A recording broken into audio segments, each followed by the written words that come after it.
ಎಲ್ಲರಿಗೆ ನಮಸ್ಕಾರ. ಭಗವಾನ್ ವೇದವ್ಯಾಸರ ಲೋಕೋತ್ತರವಾದ ಲೋಕಾತಿಕ್ರಾಂತವಾದ ವಿಶ್ವಜನೀನವಾದ ಮಹಾಕೃತಿ ಮಹಾಭಾರತದ ಪಾತ್ರಗಳ ಸ್ವಾರಸ್ಯವನ್ನು ಒಳಸುಳಿಗಳನ್ನು ನೋಡ್ತಾ ಬರ್ತಾ ಇದ್ದೀವಿ. ಈ ಕಂತುಗಳ ಕೆಲವನ್ನು ಪ್ರಯೋಜನೆ ಮಾಡಿದವರೇ ನನ್ನ ಆತ್ಮೀಯರಾದ ಶ್ರೀತಾ ಶ್ರೀಶನ್ ತಿರುಮಲೆ ಮತ್ತು ಶ್ರೀಮತಿ ದೀಪ್ತಿ ಶ್ರೀಶನ್ ಅವರಿಗೆ ನನ್ನ ನಿಮ್ಮೆಲ್ಲರ ಕೃತಜ್ಞತೆ ಸಲ್ಲುತ್ತದೆ. ನಿನ್ನೆಗೆ ನಾವು ಅರ್ಜುನನ ಪಾತ್ರ ಪರಿಶೀಲನೆಯನ್ನು ಮುಗಿಸಿ ಈ ಹೊತ್ತಿಗಂತೂ ದ್ರೌಪದಿಯ ಕಡೆಗೆ ತಿರುಗುವುದಾಯಿತು. ಮಹಾಭಾರತದ ಅತ್ಯಂತ ಹೃದಯಸ್ಪರ್ಶಿಯಾದ ಪಾತ್ರಗಳಲ್ಲಿ ಒಂದು, ಮಹೋನ್ನತವಾದ ಮಹದ್ಗಭೀರವಾದ ಪಾತ್ರಗಳಲ್ಲಿ ಒಂದು, ಜಗತ್ ಸಾಹಿತ್ಯದಲ್ಲಿ ಅಪ್ರತಿಮವಾದ ಪಾತ್ರಗಳಲ್ಲಿ ಒಂದಾಗಿ ಕಾಣುತ್ತದೆ. ಸ್ತ್ರೀತ್ವದ ಬಹುಮುಖ ವ್ಯಾಪ್ತಿಯನ್ನು ನಾವು ಮಹಾಭಾರತದ ಅನೇಕ ಸ್ತ್ರೀ ಪಾತ್ರಗಳಲ್ಲಿ ಕಾಣ್ತೀವಿ. ಉದಾಹರಣೆಗೆ ಉಪಾಖ್ಯಾನಗಳಲ್ಲಿ ಬರತಕ್ಕಂಥ ದಮಯಂತಿ, ಸಾವಿತ್ರಿ, ರಾಮೋಪಾಖ್ಯಾನವನ್ನು ತೆಗೆದುಕೊಂಡರೆ ಸೀತೆ, ಕೈಕೇಯಿ ಇತ್ಯಾದಿಗಳು. ಆ ಬಳಿಕ ನಾವು ನೋಡುವಂತೆ ಬಹಳ ಹೃದಯಸ್ಪರ್ಶಿಯಾದ ಹೃದಯ ಭೇದಕವಾದ ಶರ್ಮಿಷ್ಠೆಯಂಥ ಪಾತ್ರ, ದೇವಯಾನಿಯಂಥ ಹಠಮಾರಿ, ಶಕುಂತಲೆ, ದಿಟ್ಟೆ, ಈ ರೀತಿಯಾದ ಹಲವಾರು ಉಪಾಖ್ಯಾನಗಳಲ್ಲಿ ಕಾಣಿಸಿಕೊಳ್ಳುವ ಸ್ತ್ರೀಗಳ ಪಾತ್ರಗಳು ಇವೆ. ಇವೆಲ್ಲಕ್ಕೂ ಕಲಶಪ್ರಾಯವಾದದ್ದು ಮುಖ್ಯ ಕಥಾನಕದಲ್ಲಿ ಕಾಣಿಸಿಕೊಳ್ಳುವ ಗಾಂಧಾರಿ, ಕುಂತಿ ಮತ್ತು ಕೆಲವು ಗೌಣ ಪಾತ್ರಗಳು. ಅಲ್ಲಿ ಮಿಂಚಿ ಇಲ್ಲಿ ಮರೆಯಾದರೂ ಮನಸ್ಸಿನಲ್ಲಿ ಮುಟ್ಟತಕ್ಕಂಥವು ದುಶ್ಯಳೆ, ಸುಭದ್ರೆ, ಈ ತರಹ. ಇವೆಲ್ಲಕ್ಕಿಂತ ದೊಡ್ಡದಾದದ್ದು ದ್ರೌಪದಿಯ ವ್ಯಕ್ತಿತ್ವದ ಹಾಸು ಬೀಸು. ನನಗೆ ತುಂಬ ಆಶ್ಚರ್ಯ ಕಾಡ್ತಾ ಇರುತ್ತೆ. ಸಖೇದ ಆಶ್ಚರ್ಯ ಅದು ಏನೆಂದರೆ, ವ್ಯಾಸ ವಾಲ್ಮೀಕಿ ಮಹರ್ಷಿಗಳ ಕವಿ ಋಷಿಗಳ ಈ ಪಾತ್ರ ನಿರ್ಮಾಣದ ಬಳಿಕ, ಸ್ತ್ರೀ ಪಾತ್ರಗಳ ನಿರ್ಮಾಣದ ಬಳಿಕ ಸಂಸ್ಕೃತ ಸಾಹಿತ್ಯ ಪ್ರಪಂಚದಲ್ಲಿ ಸ್ವಲ್ಪ ಮಟ್ಟಿಗೆ ಕಾಳಿದಾಸ, ಒಂದು ಸ್ವಲ್ಪ ಮಟ್ಟಿಗೆ ಶೂದ್ರಕನನ್ನು ಬಿಟ್ಟರೆ ಇನ್ನು ಎಲ್ಲಿಯೂ ಸ್ತ್ರೀ ಪಾತ್ರವನ್ನು ಪ್ರಸ್ಫುಟೀಕರಣ ಮಾಡುವುದು ಕಾಣಿಸುವುದೇ ಇಲ್ಲ. ಉದಾಹರಣೆಗೆ ಭವಭೂತಿ ಉತ್ತರರಾಮಚರಿತ್ರೆಯನ್ನೇ ತೆಗೆದುಕೊಂಡರೆ ಅಲ್ಲಿ ಸೀತೆಯ ಪಾತ್ರ ಏನು ತುಂಬ ಪರಿಣಾಮಕಾರಿಯಾಗಿ ನಮಗೆ ಕಾಣಿಸೋಲ್ಲ. ಸೀತೆಯ ಪರಿತ್ಯಾಗದ ಚಿತ್ರಣವನ್ನೇ ಕೊಡದೇ ಇರುವ ಭವಭೂತಿ ಇನ್ನು ಸ್ತ್ರೀ ಪಾತ್ರಕ್ಕೆ ಯಾವ ರೀತಿ ಗಮನ ಕೊಟ್ಟಾನು ಅಂತ ಅನಿಸುತ್ತದೆ. ಹಾಗೆಯೇ ಹರ್ಷ ಮೊದಲಾದವರು ಮಾಡಿರ್ತಕ್ಕಂಥದ್ದು ನೋಡಿದ್ರು ಒಂದು ರೀತಿ ಈ ಕಾಲದ ಸೋಪ್ ಸೀರಿಯಲ್ಸ್ ಅಂತಾರಲ್ಲ, ಅದಕ್ಕಿಂತ ಇನ್ನೇನು ತುಂಬ ದೊಡ್ಡ ಮೇಲ್ಮಟ್ಟದಲ್ಲಿ ಕಾಣಿಸ್ಕೊಳ್ಳುವಂಥ ಪಾತ್ರಗಳಾಗುವುದಿಲ್ಲ.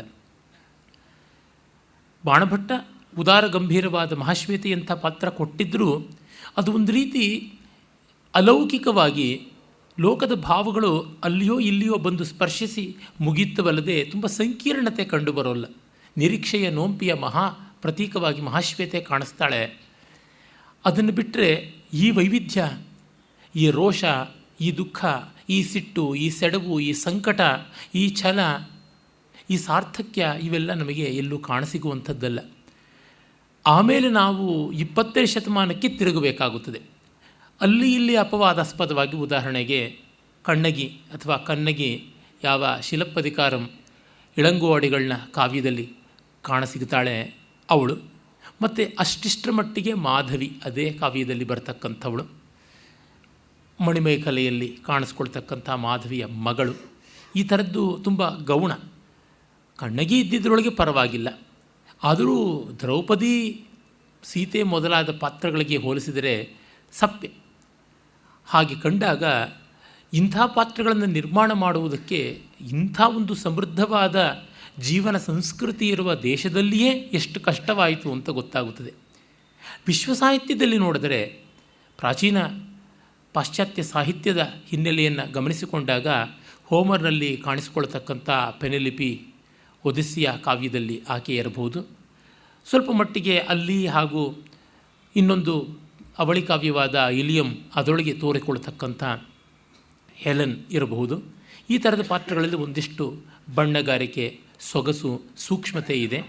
ಇನ್ನು ಅಲ್ಲಿಯ ರುದ್ರನಾಟಕ ಅಥವಾ ಗಂಭೀರ ನಾಟಕ ಅಂತ ಹೆಸರಾದ ಟ್ರ್ಯಾಜಡಿ ಯಾವುದಿದೆ ಅಲ್ಲಿ ಮಿದಿಯಾ ಆ ಪಾತ್ರವಾಗಲಿ, ಮತ್ತು ಟ್ರಾಕಿಯ ಪೆಣ್ಗಳಂತ ಏನು ಕರಿತೀವಿ, ವಿಮೆನ್ ಆಫ್ ಟ್ರಾಯ್ ಅಂತ ಏನು ನಾಟಕ ಉಂಟು, ಅಲ್ಲಿ ಕಾಣಿಸ್ಕೊಳ್ತಕ್ಕಂಥ ಕೆಲವರು ಹೆಂಗಳೆಯರು, ಅಂತಿಗೊನೆ ಅಥವಾ ಆಂಟಿಗನಿ ಅಂತ ಸೊಫೋಕ್ಲಿಸ್ನ ನಾಟಕದ ಪ್ರಧಾನ ಭೂಮಿಕೆಯಲ್ಲಿರ್ತಕ್ಕಂಥ ಓಯ್ದಿಪೋಸ್ನ ಪುತ್ರಿ ಅಂತಿಗನಿಯ ಒಂದು ಪಾತ್ರ ಇರಬಹುದು. ಈ ರೀತಿಯಾಗಿ ಬೆರಳೆಣಿಕೆಯಂತೆ ನಮಗೆ ಅಲ್ಲಿ ಪ್ರಾಚೀನ ಸಾಹಿತ್ಯದಲ್ಲಿ ಕಾಣಿಸುತ್ತದೆ.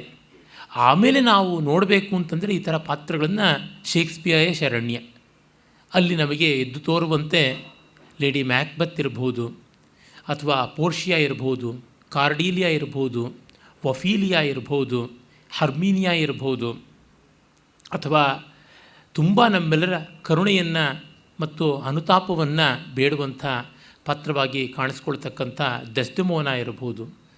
ಅದೇ ರೀತಿಯಲ್ಲಿ ವಿನೋದ ಪಾತ್ರಗಳಲ್ಲಿ ಕ್ಯಾಥರೀನ್ ಮೊದಲಾದವರು ಕಾಣಿಸಿಕೊಳ್ತಾರೆ. ರಾಸ್ಲಿಂಡ್ ಅಂಥ ಅದ್ಭುತವಾದ ಪಾತ್ರ, ಚಿಕ್ಕ ವಯಸ್ಸಿನಲ್ಲಿಯೇ ಘನತೆ, ಸೌಶೀಲ್ಯವನ್ನು, ಪ್ರೀತಿ, ಔದಾರ್ಯಗಳನ್ನು, ಹಿತ ವಿವೇಕಗಳನ್ನು ತುಂಬಿಕೊಂಡಂಥ ಪಾತ್ರ. ಮುಗ್ಧತೆ ಒಂದು ರೀತಿಯಾದ ಪೆದ್ದುತನದ ಮಟ್ಟಕ್ಕೆ ಮುಡತಕ್ಕಂಥ ಮಟ್ಟದಲ್ಲಿ ಬರುವ ಟೆಂಪೆಸ್ಟ್ನ ಪಾತ್ರ ಯಾವುದು ಉಂಟು, ಅಲ್ಲಿಯವರೆಗೆ ನಾವು ನೋಡ್ತೀವಿ ಮಿರಾಂಡಾ ಪಾತ್ರ. ಹೀಗೆ ಹಲವು 10 ಪಾತ್ರಗಳನ್ನು ಶೇಕ್ಸ್ಪಿಯರ್ನಲ್ಲಿ ಕಾಣ್ತೀವಿ. ಆಮೇಲೆ ಇಬ್ಸನ್ ಡೋರಾ ಅಂಥ ಪಾತ್ರದಿಂದ ಮೊದಲುಗೊಂಡು ನಾವು ಕಾಣ್ತೀವಿ. ಇನ್ನು ಟಾಲ್ಸ್ಟಾಯ್ ಮಹಾ ಕಾದಂಬರಿಕಾರ, ಅವನಲ್ಲಿ ಅನಾ ಕೆರ್ನಿನಾ ಅಂಥ ಪಾತ್ರವನ್ನು ನಾವು ಕಾಣ್ತೀವಿ. ವಾರ್ ಆ್ಯಂಡ್ ಪೀಸ್ದಲ್ಲಂತೂ ಇನ್ನೂ ಅನೇಕ ಪಾತ್ರಗಳು ಬರುತ್ತವೆ. ಅದೇ ರೀತಿ ನಾವು ಥಾಮಸ್ ಹಾರ್ಡಿಯಲ್ಲಿ ಟೆಸ್ ಅಂತಹ ಪಾತ್ರಗಳಲ್ಲಿ ಕಾಣ್ತಕ್ಕಂಥ ಒಂದು ವಿಷಾದವೇ, ದುಃಖವೇ, ಸಂಕಟವೇ, ವಿಧಿವಂಚನೆಯೇ ಹಣೆ ಬರಹವಾಗಿರ್ತಕ್ಕಂಥ ಹೆಣ್ಣು ಮಕ್ಕಳನ್ನು ಕಾಣ್ತೀವಿ. ಹೀಗೆ ಜಗತ್ಪ್ರಖ್ಯಾತವಾದ ಕಾದಂಬರಿಗಳು ಬೇಕಾದಷ್ಟಿವೆ. ಅದು ಸ್ಕಾರ್ಲೆಟ್ ಲೆಟರಲ್ಲಿ ಬರ್ತಕ್ಕಂಥದ್ದಾಗಿರ್ಬೋದು, ಪೋರ್ಟ್ರೇಟ್ ಆಫ್ ಎ ಲೇಡಿ ಇರ್ಬೋದು, ಹೀಗೆ ಬೇಕಾದಂತೆ ನಾವು ಕಾಣ್ತೀವಿ. ಆದರೆ ಇವೆಲ್ಲವನ್ನೂ ನೋಡಿದಾಗಲೂ ಕೂಡ ದ್ರೌಪದಿಯ ಪಾತ್ರ ಅಸಾಮಾನ್ಯವಾಗಿ ತೋರುತ್ತದೆ. ಅಂದರೆ ಸುಮಾರು 5000 ವರ್ಷಗಳ ಜಗತ್ ಸಾಹಿತ್ಯದಲ್ಲಿ ಇಂದಿಗೂ ಅಚ್ಚಳಿಯದಂತೆ ಮೈ ಮನಸ್ಸುಗಳನ್ನು ಆವರಿಸಿಕೊಂಡು ನಿಲ್ಲುವಂಥ ಪಾತ್ರಗಳಲ್ಲಿ ಇದು ಒಂದು ಅಂತಂದರೆ ಇಂಥ ದೊಡ್ಡ ಸಿದ್ಧಿ ವ್ಯಾಸರದು ಅಂತ ನಮಗೆ ಗೊತ್ತಾಗುತ್ತದೆ. ಮತ್ತು ಆಳವಾದ ಮಾನುಷ ಭಾವಗಳನ್ನು ಇಟ್ಟುಕೊಂಡ್ರೆ, ಆಳವಾದ ಜೀವ ಭಾವಗಳನ್ನೇ ಇಟ್ಟುಕೊಂಡ್ರೆ ಕಡೆಗೆ ಪುರುಷ, ಸ್ತ್ರೀ ಇತ್ಯಾದಿ ಉಪಾಧಿ ಭೇದಗಳು ತುಂಬ ಸಾಪೇಕ್ಷ ಅಂತ ಗೊತ್ತಾಗುತ್ತದೆ. ಆದರಣೀಯರಾದ ಮಾಸ್ತಿಯವರು ಹಲವು ಕಡೆ ತಮ್ಮ ಅನೇಕ ಕೃತಿಗಳಲ್ಲಿ ಒಂದು ಪಲ್ಲವಿಯಂತೆ ಬರೀತಾರೆ. ಅದು ಏನೆಂದರೆ, ವಿರಹ ಅನ್ನೋದು ಜೀವ ಸಾಮಾನ್ಯವಾದ ಆತ್ಯಂತಿಕ ಭಾವ ಅಂತ. ಎಟರ್ನಲ್ ಸೆಪರೇಷನ್, ಎಟರ್ನಲ್ ಆ್ಯಂಗ್ವಿಷ್ ಅನ್ನುವಂಥದ್ದು ಜೀವ ಸ್ವಭಾವವೇ ಅಪೂರ್ಣತೆಯ ದುಃಖ ಅಂತ. ಇದನ್ನು ನಾವು ಭಾರತೀಯರು ಬೈಬಲನ್ನು ಸನಾತನ ಧರ್ಮೀಯರು ಕ್ರೈಸ್ತರಿಗಿಂತ ಚೆನ್ನಾಗಿ ಅರ್ಥ ಮಾಡಿಕೊಳ್ಳಬಲ್ಲವಾದರೆ, ಮೊದಲ ಪಾಪ ಅಂತ ಯಾವುದಿದೆ, ಫಸ್ಟ್ ಸಿನ್ ಅಂತ ಅನ್ನೋದಿದ್ರೆ ಇದೆ, ಅಪೂರ್ಣತೆಯೇ, ಅದಕ್ಕಿಂತ ಮಿಗಿಲಾದದ್ದು ಯಾವುದು.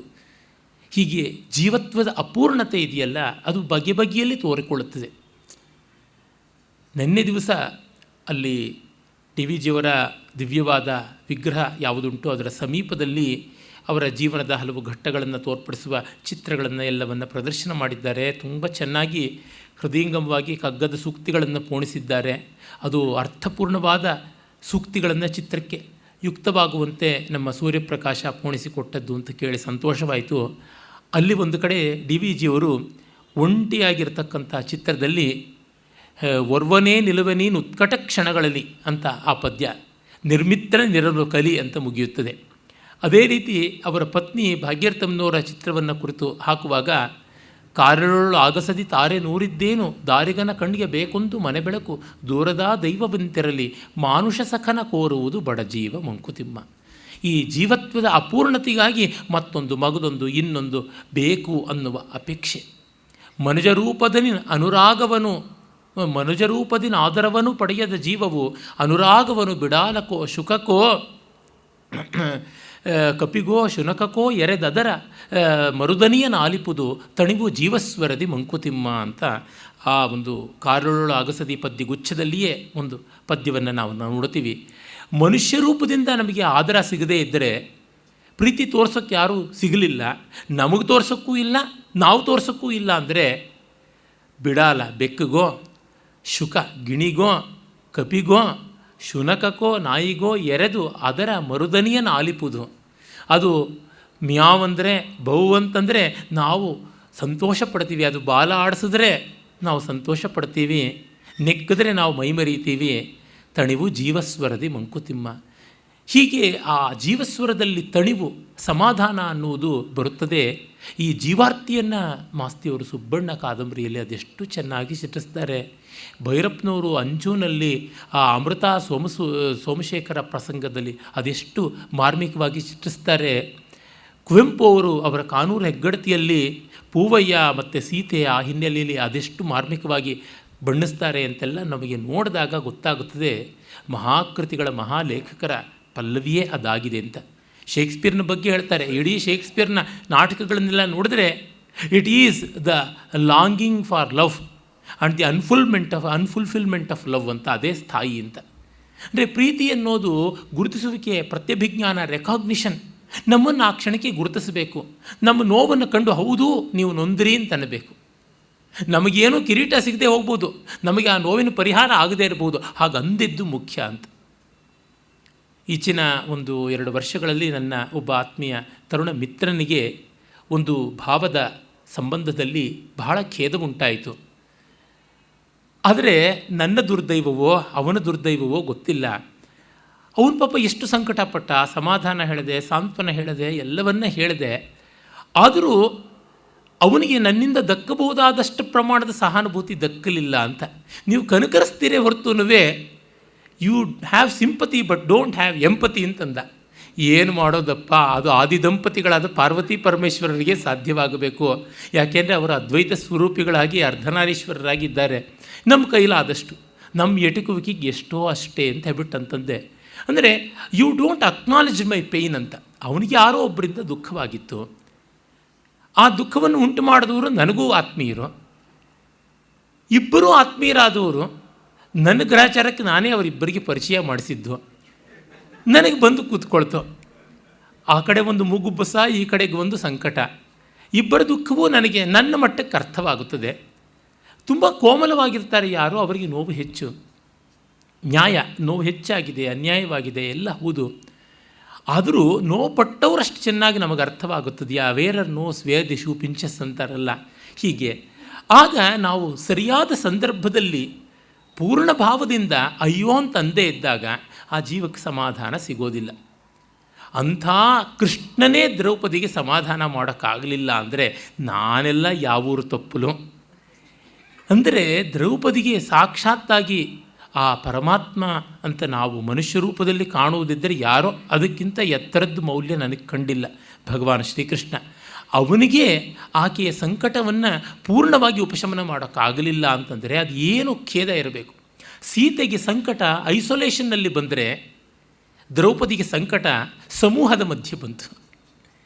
ರಾಮನಿಗೆ ಡಿ ವಿ ಜಿಯವರು ಹೇಳ್ತಾರೆ, ಕಾಮ ವಿಯೋಗದಲ್ಲಿ ಪರೀಕ್ಷೆಗೆ ಉಂಟು ಮಾಡಿದ್ರೆ ಕೃಷ್ಣನಿಗೆ ಅತಿಯೋಗದಲ್ಲಿ ಕಾಮ ಪರೀಕ್ಷೆಯನ್ನು ಉಂಟು ಮಾಡ್ತು ಅಂತ. ರಾಮನಿಗೆ ಇದ್ದೊಬ್ಬ ಹೆಂಡತಿಯೋ ದೂರವಾಗಿ ಸಂಕಟ ಉಂಟಾದರೆ ಕೃಷ್ಣನಿಗೆ ಊರೆಲ್ಲ ಹೆಂಡತಿಯರಾಗಿ ಸಂಕಟ ಉಂಟಾಯಿತು ಅಂತ ಬರೀತಾರೆ ಡಿ ವಿ ಜಿ. ಅದೇ ರೀತಿಯಲ್ಲೇ ಸೀತೆಗೆ ಎಲ್ಲಿಯೋ ಸ್ವಜನರಿಲ್ಲದ ಲಂಕೆಯಲ್ಲಿ, ಜನಸ್ಥಾನದಲ್ಲಿ ಅಥವಾ ವಾಲ್ಮೀಕಿ ಆಶ್ರಮದಲ್ಲಿ ಸಂಕಟ ಉಂಟಾದರೆ ದ್ರೌಪದಿಗೆ ಗಂಡಂದಿರ ಎದುರಿಗೆ, ಗಂಡನ ಎದುರಿಗಲ್ಲ, ಗಂಡಂದಿರ ಎದುರಿಗೆ, 3 ಲೋಕದ ಗಂಡಂದಿರಾಗಬಲ್ಲ ಬಲಿಷ್ಠರ ಅಜಿಂಕ್ಯ ಪರಾಕ್ರಮಿಗಳ ಅವಕ್ರ ವಿಕ್ರಮಿಗಳ ಎದುರಿಗೆ ಸಂಕಟ ಉಂಟಾಯಿತು. ಅದನ್ನು ಸೆರಗಿನ ಕೆಂಡದಂತೆ ಕಟ್ಟಿಕೊಂಡು 13 ವರ್ಷ ಒದ್ದಾಡಬೇಕಾಯಿತು. ಹಾಗೆ ಆದಮೇಲೂ ಕಣ್ಣೆದುರಿಗೆ ಮಕ್ಕಳು ತೀರಿಕೊಂಡಿದ್ದು. ಇವೆಲ್ಲ ನೋಡಿದಾಗ ನಮಗೆ ಗೊತ್ತಾಗುತ್ತದೆ ಆಕೆಯ ಸಂಕಟಕ್ಕೆ ಪೂರ್ಣ ಸ್ಪಂದನವನ್ನು ಯಾರು ಕೊಟ್ಟಾರು. ಹೀಗಾಗಿ ಮಹಾಭಾರತಕ್ಕೆ ನಾಯಕ ಯಾರು ಅಂತ ಪ್ರಶ್ನೆಗಳು ಇರಬಹುದು. ನಾಯಕಿ ಯಾರು ಅಂದರೆ ಒಬ್ಬಳೇ ದ್ರೌಪದಿ ಅಂತ ಅನ್ನಬೇಕು. ಯಾರಿಗೆ ಫಲ ಬರುತ್ತದೋ ಅವರು ನಾಯಕರು ಅಂತಂತಾರೆ. ಇದು ಪ್ರಾಚೀನ ಲಾಕ್ಷಣಿಕರ ನಿಯಮ. ಅಂದರೆ ಯಾವ ಕೃತಿಯಲ್ಲಿ ಕಟ್ಟ ಕಡೆಗೆ ನಾವು ಪಂಚಸಂಧಿಗಳು ಅಂತ ಕರಿತೀವಿ. ನಾಟಕ ಲಕ್ಷಣಶಾಸ್ತ್ರದಲ್ಲಿ ಹೇಳ್ತಾರೆ, ರೂಪಕ ಲಕ್ಷಣದಲ್ಲಿ ಮುಖ, ಪ್ರತಿಮುಖ, ಗರ್ಭ, ಅವಮರ್ಶ, ನಿರ್ವಹಣ ಅಂತ ಹೇಳಿ ಆರಂಭ, ಪ್ರತ್ಯಾಶೆ, ನಿಯತಾಪ್ತಿ, ಫಲ ಇತ್ಯಾದಿಯಾಗಿ ಅವುಗಳನ್ನು ಮತ್ತೊಂದು ರೀತಿಯಲ್ಲಿ ವಿವರಿಸೋದು ಕೂಡ ಉಂಟು. ಅಲ್ಲಿ ಫಲ ಅನ್ನುವುದು ಯಾರಿಗೆ ಬರುತ್ತದೆ? ಮುದ್ರಾ ರಾಕ್ಷಸ ನಾಟಕದಲ್ಲಿ ಫಲ ಬರುವಂಥದ್ದು ಚಂದ್ರಗುಪ್ತನಿಗೆ. ಹಾಗಾಗಿ ಚಂದ್ರಗುಪ್ತ ನಾಯಕ ಅಂತ ಸಾಂಪ್ರದಾಯಿಕವಾದ ದೃಷ್ಟಿ. ಆದರೆ ಚಂದ್ರಗುಪ್ತನಿಗಿಂತ ನಮ್ಮ ಕಣ್ಣು ಮುಂದೆ ಗಾಢವಾಗಿ ನಿಲ್ತಕ್ಕಂಥದ್ದು ಬುದ್ಧಿ ಪ್ರಾಖರ್ಯದಿಂದ ಚಾಣಕ್ಯ, ಭಾವ ಸಮೃದ್ಧಿಯಿಂದ ರಾಕ್ಷಸಾಮಾತ್ಯ. ಚಾಣಕ್ಯನಿಗೆ ಇದ್ದ ಮಂತ್ರಿತ್ವವನ್ನು ಬಿಟ್ಟುಕೊಟ್ಟು ವೈರಾಗ್ಯಶಾಲಿಯಾಗಿ ತಪೋವನಕ್ಕೆ ಹೋಗುವ ಒಂದು ಮಹಾಫಲ, ನಿವೃತ್ತಿಸ್ತು ಮಹಾಫಲ ಸಿಕ್ಕರೆ ತನ್ನ ಒಂದು ಸ್ವಾಮಿ ಭಕ್ತಿ ಎನ್ನುವ ಸಂಕುಚಿತ ಸಂಕೋಲೆಯಿಂದ ಬಿಡುಗಡೆಯಾಗಿ ಪ್ರಜಾಸೇವೆಗೆ ಬದ್ಧ ಕಂಕಣನಾಗಿ ನಿರ್ಮುಕ್ತ ಮೋಹನಾಗಿ ನಿಲ್ತಕ್ಕಂಥ ರಾಕ್ಷಸಾಮಾತ್ಯನಿಗೆ ಪ್ರಜಾಸೇವೆಯ ಸ್ವಕರ್ತವ್ಯದ ಸ್ವಧರ್ಮದ ಕರ್ಮಯೋಗದ ದೀಕ್ಷೆ ಸಿಗತಕ್ಕಂಥ ಮತ್ತೊಂದು ಫಲ. ಹಾಗಾಗಿ ಅವರುಗಳನ್ನು ನಾಯಕ ಅಂತ ಹೇಳಬೇಕಾ? ಹೀಗಾಗಿ ಸಾಂಪ್ರದಾಯಿಕವಾದ ಒಂದು ಅಳತೆಗೋಲಿಟ್ಟುಕೊಂಡ್ರೆ ನಮಗೆ ಸಿಗುವಂಥದ್ದಲ್ಲ. ಮಹಾಭಾರತದಲ್ಲಿ ಫಲ ಯಾರಿಗೆ ಅಂದರೆ ಜಯೋಯಂ ಅಜಯಾಕಾರ ಅನ್ನುವುದು ದ್ರೌಪದಿಗಿಂತ ಮಿಗಿಲಾಗಿ ಇನ್ಯಾರಿಗೂ ಅನುಭವಕ್ಕೆ ಬರುವಂಥದ್ದಲ್ಲ. ಎಷ್ಟು ದುಶ್ಯಾಸನ ಎದೆ ಸೀಳಿದ್ರು, ಎಷ್ಟು ಆ ರಕ್ತವನ್ನು ಮೊಗೆದು ಭೀಮ ಕುಡಿದರೂ ಕೂಡ ಅಂದು ಸಭೆಯಲ್ಲಿ ಸೀರೆ ಸುಲಿದದ್ದೇನಾದರೂ ಜನರ ಕಣ್ಣಿಂದ ಮರೆಯಾಯಿತೆ? ಇಲ್ಲ. ಅದೇ ರೀತಿ ಮಕ್ಕಳಿವರು ದ್ರೌಪದಿಯ ಮಕ್ಕಳು, ಪಾಂಡವರದ್ದಲ್ಲ. ಪಾಂಡವರಿಗೆ ಮಗು ಹುಟ್ಟಿದ ದಿವಸದಿಂದ ಅವರು ತಮ್ಮ ಸಂತಾನ ಅಂತಾದರೆ, ದ್ರೌಪದಿಗೆ ಗರ್ಭವಾಸದ ಕಾಲದಿಂದಲೂ ಸಂತಾನ. Mother would always feel the child even before the father, before 9 months. ಆ ಸಾಹಚರ್ಯ, ಆ ಸಹವಾಸ ಅನ್ನುವುದು ಎಷ್ಟು ತಾಯಿಗಿದ್ದಂತೆ ತಂದೆಗೆ ಬರೋಕ್ಕೆ ಸಾಧ್ಯವ? ಇದೆಲ್ಲ ದೃಷ್ಟಿಯಿಂದ ನೋಡಿದರೆ ಜಯೋಯ ಮಜಯಾಕಾರ ದ್ರೌಪದಿಗೆ ಬಂದು ಬಡಿದಂತೆ ಮತ್ತಿನ್ಯಾರಿಗೂ ಬಂದದ್ದಲ್ಲ. ಹೀಗೆ ಯಾವ ದೃಷ್ಟಿಯಿಂದ ನೋಡಿದರೂ ನಮ್ಮ ಅತ್ಯಂತ ಸಹಾನುಭೂತಿಗೆ, ಆದರಕ್ಕೆ ಪಾತ್ರವಾಗುವಂಥದ್ದು ದ್ರೌಪದಿಯ ವ್ಯಕ್ತಿತ್ವ. ದುರ್ದೈವ, ಲೋಕದಲ್ಲಿ ದ್ರೌಪದಿ ಅಂದರೆ ಜಗಳಗಂಟಿ, ಗಯ್ಯಾಳಿ, ಗಂಡನನ್ನು ಚೀಮಾರಿ ಹಾಕ್ಕೊಂಡು ತಿರುಗತಕ್ಕಂಥವಳು, ರಕ್ತಪಿಪಾಸು ಅನ್ನುವಂಥ ರೀತಿಯ ಚಿತ್ರಣ ಬಂದಿದೆ. ತಮಿಳುನಾಡಿನಲ್ಲಿ ದ್ರೌಪದಿ ಅಂತ ಹೆಸರಿಡೋದನ್ನು ಕೇಳಿದ್ದೀನಿ. ಉತ್ತರ ಭಾರತದಲ್ಲಿ ಕೆಲವು ಕಡೆ ಪಾಂಚಾಲಿ ಅಂತ ಇಡುವುದು ಉಂಟು. ಇನ್ನು ಎಷ್ಟೋ ಕಡೆ ಕೃಷ್ಣ ಅಂತಲೂ ಇಡ್ತಾರೆ. ಆದರೆ ಬಹುತ್ರ ದೇಶದಲ್ಲಿ, ಅದು ಆಂಧ್ರವಾಗಲಿ, ಕರ್ನಾಟಕವಾಗಲಿ, ಮಹಾರಾಷ್ಟ್ರವಾಗಲಿ, ದ್ರೌಪದಿ, ಯಾಜ್ಞಸೇನಿ ಈ ರೀತಿಯಾಗಿ ಅವಳ ಹೆಸರನ್ನೂ ಇಡೋದಿಲ್ವಲ್ಲ. ಏನಿದು ಅನ್ಯಾಯ! ಅಂದರೆ ನಮ್ಮ ಪರಂಪರೆಯ ಕಾರ್ಪಣ್ಯ ನಮ್ಮ ಜನಗಳದ್ದು ಎಂಥದ್ದು ಅಂದರೆ, ಇಂತಹ ಮಹಾಘನತೆಯ ಪಾತ್ರದ ಹೆಸರನ್ನು ಇಟ್ಕೊಳ್ಳೋದು. ಕರ್ಣನಿಗೆ ಬೇಕಾದಷ್ಟು ಕ್ಯಾಂಡಿಡೇಟ್ಸ್ ಇದ್ದಾರೆ, ದುರ್ಯೋಧನನಿಗೂ ಬೇಕಾದಷ್ಟು ಜನ ಇರಬಹುದು, ದ್ರೌಪದಿಗೆ ಇಲ್ಲವಾದ್ರಲ್ಲ ಅಂತ ಅನಿಸುತ್ತದೆ. ಅವಳು ಪಾಪ ನ್ಯಾಷನಲ್ ಕ್ಯಾರೆಕ್ಟರ್, ನ್ಯಾಷನಲ್ ಹೀರೋಯಿನ್ ಅಂತ ಹೇಳಬಹುದಾದ ವ್ಯಕ್ತಿತ್ವಕ್ಕೆ ಇದು ಸಂದದ್ದು. ಅವಳು ಅಲ್ಲಿಯೂ ಪುಣ್ಯ ಪಡೆದು ಬರಲಿಲ್ಲವೇ ಅಂತ ಅನಿಸುತ್ತದೆ. ಈ ದ್ರೌಪದಿಯ ದರ್ಶನವನ್ನು ನಮ್ಮ ಪ್ರಾಚೀನ ಕವಿಗಳ ಪೈಕಿ ವ್ಯಾಸರಾದ ಮೇಲೆ ತಕ್ಕ ಮಟ್ಟಿಗೆ ಚೆನ್ನಾಗಿ ಮಾಡಿಕೊಟ್ಟದ್ದು ಕುಮಾರವ್ಯಾಸ. ಆ ಬಳಿಕ ಆಧುನಿಕರಲ್ಲಿ ಅನೇಕರು ಆ ಪ್ರಯತ್ನವನ್ನು ಮಾಡಿದ್ದಾರೆ. ಎದ್ದು ತೋರುವಂಥದ್ದು ಅದರೊಳಗೆ ಅಂತಂದರೆ ಭೈರಪ್ಪನವರ ಪರ್ವದಲ್ಲಿ ಕಾಣಿಸಿಕೊಳ್ಳುವ ಚಿತ್ರವೇ. ಭೈರಪ್ಪನವರು ಸಂಪೂರ್ಣ ಸಹಾನುಭೂತಿಯಿಂದ ಚಿತ್ರಿಸಿದ್ದಾರೆ.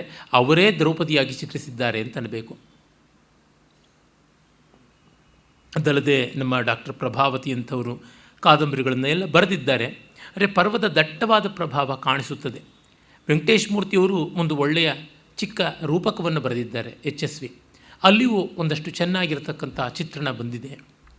ಆದರೆ ಇವೆಲ್ಲಕ್ಕೂ ಬೇಡ ಅಂದರೂ ಪರ್ವದ ಒಂದು ಗಾಢವಾದ ಆವರಣ, ನೆರಳು, ದಟ್ಟವಾದ ನೆರಳು ಬೀರಿರುವಂಥದ್ದು ಕಾಣಸಿಗುತ್ತದೆ. ತೊಂದರೆ ಇಲ್ಲ, ಒಳ್ಳೆಯದನ್ನು ಅನುಕರಿಸಿದ್ರೆ, ಒಳ್ಳೆಯದರ ಪ್ರಭಾವವನ್ನು ಪಡ್ಕೊಂಡ್ರೆ ಅದಕ್ಕೆ ಯಾರೂ ಏನೂ ಆಕ್ಷೇಪ ಮಾಡಬೇಕಾಗಿಲ್ಲ. ತುಂಬ ಸಂತೋಷ ಅಂತನ್ನಬೇಕು. ಇರಲಿ. ದ್ರೌಪದಿಯ ಹೆಸರನ್ನು ನೋಡಿದ್ರೆ ಜನ್ಮನಾಮ ಕೃಷ್ಣ ಅಂತ. ಯಾವ ಗಳಿಗೆಯಲ್ಲಿ ಆ ಹೆಸರಿಟ್ಟರು ವ್ಯಾಸ ಬದುಕಿನಲ್ಲೇನು ದೊಡ್ಡ ಸುಖವನ್ನು ಕಂಡದ್ದಲ್ಲ. ಕೃಷ್ಣ ದ್ವೈಪಾಯನ, ಕೃಷ್ಣ ವಾಸುದೇವ ಏನು ಬದುಕಿನಲ್ಲಿ ತುಂಬ ದೊಡ್ಡ ಸುಖ ಕಂಡದ್ದಲ್ಲ. ದ್ರೌಪದಿ ಕೂಡ ಅಷ್ಟೇ. ಹೀಗೆ ಕೃಷ್ಣ ಅನ್ನುವ ಹೆಸರು ಪಡ್ಕೊಂಡು ಅವಳು ಹುಟ್ಟಿದ್ದು. ಅವಳ ಮತ್ತೊಂದು ಹೆಸರು ದೃಪದನ ಮಗಳಾದ್ದರಿಂದ ದ್ರೌಪದಿ. ಅವನಿಗೆ ಇನ್ನೊಂದು ಹೆಸರು ಯಜ್ಞಸೇನ ಅಂತ. ಹಾಗಾಗಿ ಯಜ್ಞಸೇನನ ಮಗಳು ಯಾಜ್ಞಸೇನಿ ಅಂತ. ಪಂಚಾಲ ದೇಶದವಳಾಗಿ ಪಾಂಚಾಲಿ. ಹೀಗೆ ದೇಶನಾಮಧೇಯ ಗೌರವಪ್ರಾಯವಾದದ್ದು. ಸಾಮಾನ್ಯವಾಗಿ ರಾಜಮನೆತನಗಳಲ್ಲಿ ದೇಶನಾಮದಿಂದಲೇ ಕರೆಯುವುದು. ಗಾಂಧಾರಿ ಅಂತನ್ನುವುದಾಗಲಿ, ಕೌಸಲ್ಯ, ಕೈಕೇಯಿ ಇತ್ಯಾದಿಯಾಗಿ ಉಂಟೇ ಉಂಟು. ಇನ್ನು ಅವಳ ಹುಟ್ಟಿನ ಅನೂಹ್ಯವಾದ ಅಲೌಕಿಕವಾದ ರೀತಿ ನಮಗೆ ಗೊತ್ತೇ ಇದೆ. ದ್ರೋಣನಿಂದ ಪರಾಭೂತನಾದ ದೃಪದ ಆ ಸೇಡನ್ನು ತೀರಿಸಿಕೊಳ್ಳಬೇಕು ಅಂತ ಯಾಜ ಮತ್ತು ಉಪಯಾಜ ಅನ್ನುವ ಅಣ್ಣ ತಮ್ಮಂದರನ್ನು ಆಶ್ರಯಿಸಿ ಅವರ ಮೂಲಕ ಯಜ್ಞ ಮಾಡಿಸಿ ಯಜ್ಞದಲ್ಲಿ ಅರ್ಜುನನನ್ನು ಕೈ ಹಿಡಿಯುವಂಥ ಮಗಳನ್ನು, ದ್ರೋಣನನ್ನು ಕೊಲ್ಲುವಂಥ ಮಗನನ್ನು ಪಡೆದದ್ದು ಅಂತ. ಮೊದಲು ಧೃಷ್ಟದ್ಯುಮ್ನ ಹುಟ್ಟಿದ, ಹಾಗಾಗಿ ಅವನ ಅಣ್ಣ ಅಂತ ಅನಿಸ್ಕೊಂಡ. ಮತ್ತು ಇವಳು ಹುಟ್ಟಿದ್ದು ದ್ರೌಪದಿ ಅಂತ. ಇದಲ್ಲದೆ ಅವನಿಗೆ ಬೇರೆ ಮಕ್ಕಳು ಇದ್ದರು ಆಮೇಲೆ ಅಂತ ಗೊತ್ತಾಗುತ್ತದೆ. ದೃಪದನ ಹೆಂಡತಿ ಪೃಷತಿ ಅಂತ ಗೊತ್ತಾಗುತ್ತದೆ. ಯಾಜ ಉಪಯಾಜರು ಯಜ್ಞ ಮಾಡಿ ಅಲ್ಲಿಯ ಪುರೋಡಾಶವನ್ನು ಅವಳಿಗೆ ಕೊಟ್ಟು ನೀನು ಸ್ವೀಕಾರ ಮಾಡು, ನಿನ್ನ ಮಕ್ಕಳಾಗ್ತಾರೆ ಅಂತ ಹೇಳಬೇಕು ಅಂತ ಮಾಡಿದರು. ಆದರೆ ಅವಳು ಬರುವುದು ತಡವಾಯಿತು. ಆ ಹೊತ್ತಿಗೆ ಸರಿಯಾಗಿ ಮುಹೂರ್ತ ಮೀರ್ತಾ ಇರೋದ್ರಿಂದ ಅಗ್ನಿಯಲ್ಲಿಯೇ ಅವರು ಹೋಮವನ್ನು ಮಾಡಿ ತನ್ಮೂಲಕ ಅಗ್ನಿಕುಂಡದಲ್ಲಿಯೇ ಹುಟ್ಟಿದರು ಇಬ್ಬರು ಅಂತ. ಅದೊಂದು ಮಹಾ ಅದ್ಭುತವಾದ ಪ್ರತೀಕ. ಯಾಕೆಂದರೆ ವೈರಾಗ್ನಿ ಅದರಿಂದ ಹುಟ್ಟದ್ದು. ದೃಪದನಿಗೆ ವೈರಾಗ್ನಿ, ಸೇಡು, ಅವಮಾನದ ಅಗ್ನಿ ಇತ್ತು. ಮಹಾಭಾರತ ಇಡಿಯಾಗಿ ನೋಡಿದರೆ ಎಷ್ಟು ಅವಮಾನಗಳ ಬೆಂಕಿಯಲ್ಲಿ ದಗದಗಿಸ್ತಾ ಇದೆ. ಮೊದಲಿಗೆ ನೋಡಿದರೆ ನಮಗೆ ಕಾಣತಕ್ಕಂಥದ್ದು ಯಾವ ಕಾಲದ ಬೆಂಕಿ? ಕದ್ರು ವಿನತೆಯರ ಸಪತ್ನಿ ಮಾತ್ಸರ್ಯದ ಬೆಂಕಿ. ಅದು ಆದಿಪರ್ವದ ಒಂದು ಸಂಭವ ಪರ್ವ ಅಂತ ಹೇಳ್ತೀವಲ್ಲ, ಅಲ್ಲಿ ಕಾಣಿಸ್ಕೊಳ್ಳೋದು. ತತ್ಪೂರ್ವದಲ್ಲಿ ದೇವಾಸುರರ ಮಧ್ಯದ ವೈರದ ಬೆಂಕಿ. ಇಡೀ ಮಹಾಭಾರತದ ಘಟನೆ ಯಾವ ಬೆಂಕಿ? ಸರ್ಪಯಾಗದ ಬೆಂಕಿ. ಅಲ್ಲಿ ಮತ್ತೆ ತಂದೆಯ ಸಾವಿನ ಸೇಡನ್ನು ತೀರಿಸಿಕೊಳ್ಳಬೇಕು ಅಂತ ಹೊರಟ ಜನಮೇಜಯ ಸರ್ಪಯಾಗ ಮಾಡುವ ಆ ಅಗ್ನಿ ಅದರ ಹಿನ್ನೆಲೆಯಲ್ಲಿ ಬಂದದ್ದು. ಅದಾದ ಮೇಲೆ ನಾನು ಹೇಳಿದಂತೆ ದೇವಾಸುರ ಸಂಗ್ರಾಮದ ಆ ಒಂದು ದಾಯಾದ ಮತ್ಸರದ ಬೆಂಕಿ. ಅದೇ ರೀತಿ ಸಪತ್ನಿ ಮತ್ಸರದ ಬೆಂಕಿ ವಿನತೆ ಕದ್ರು ಅವರದು.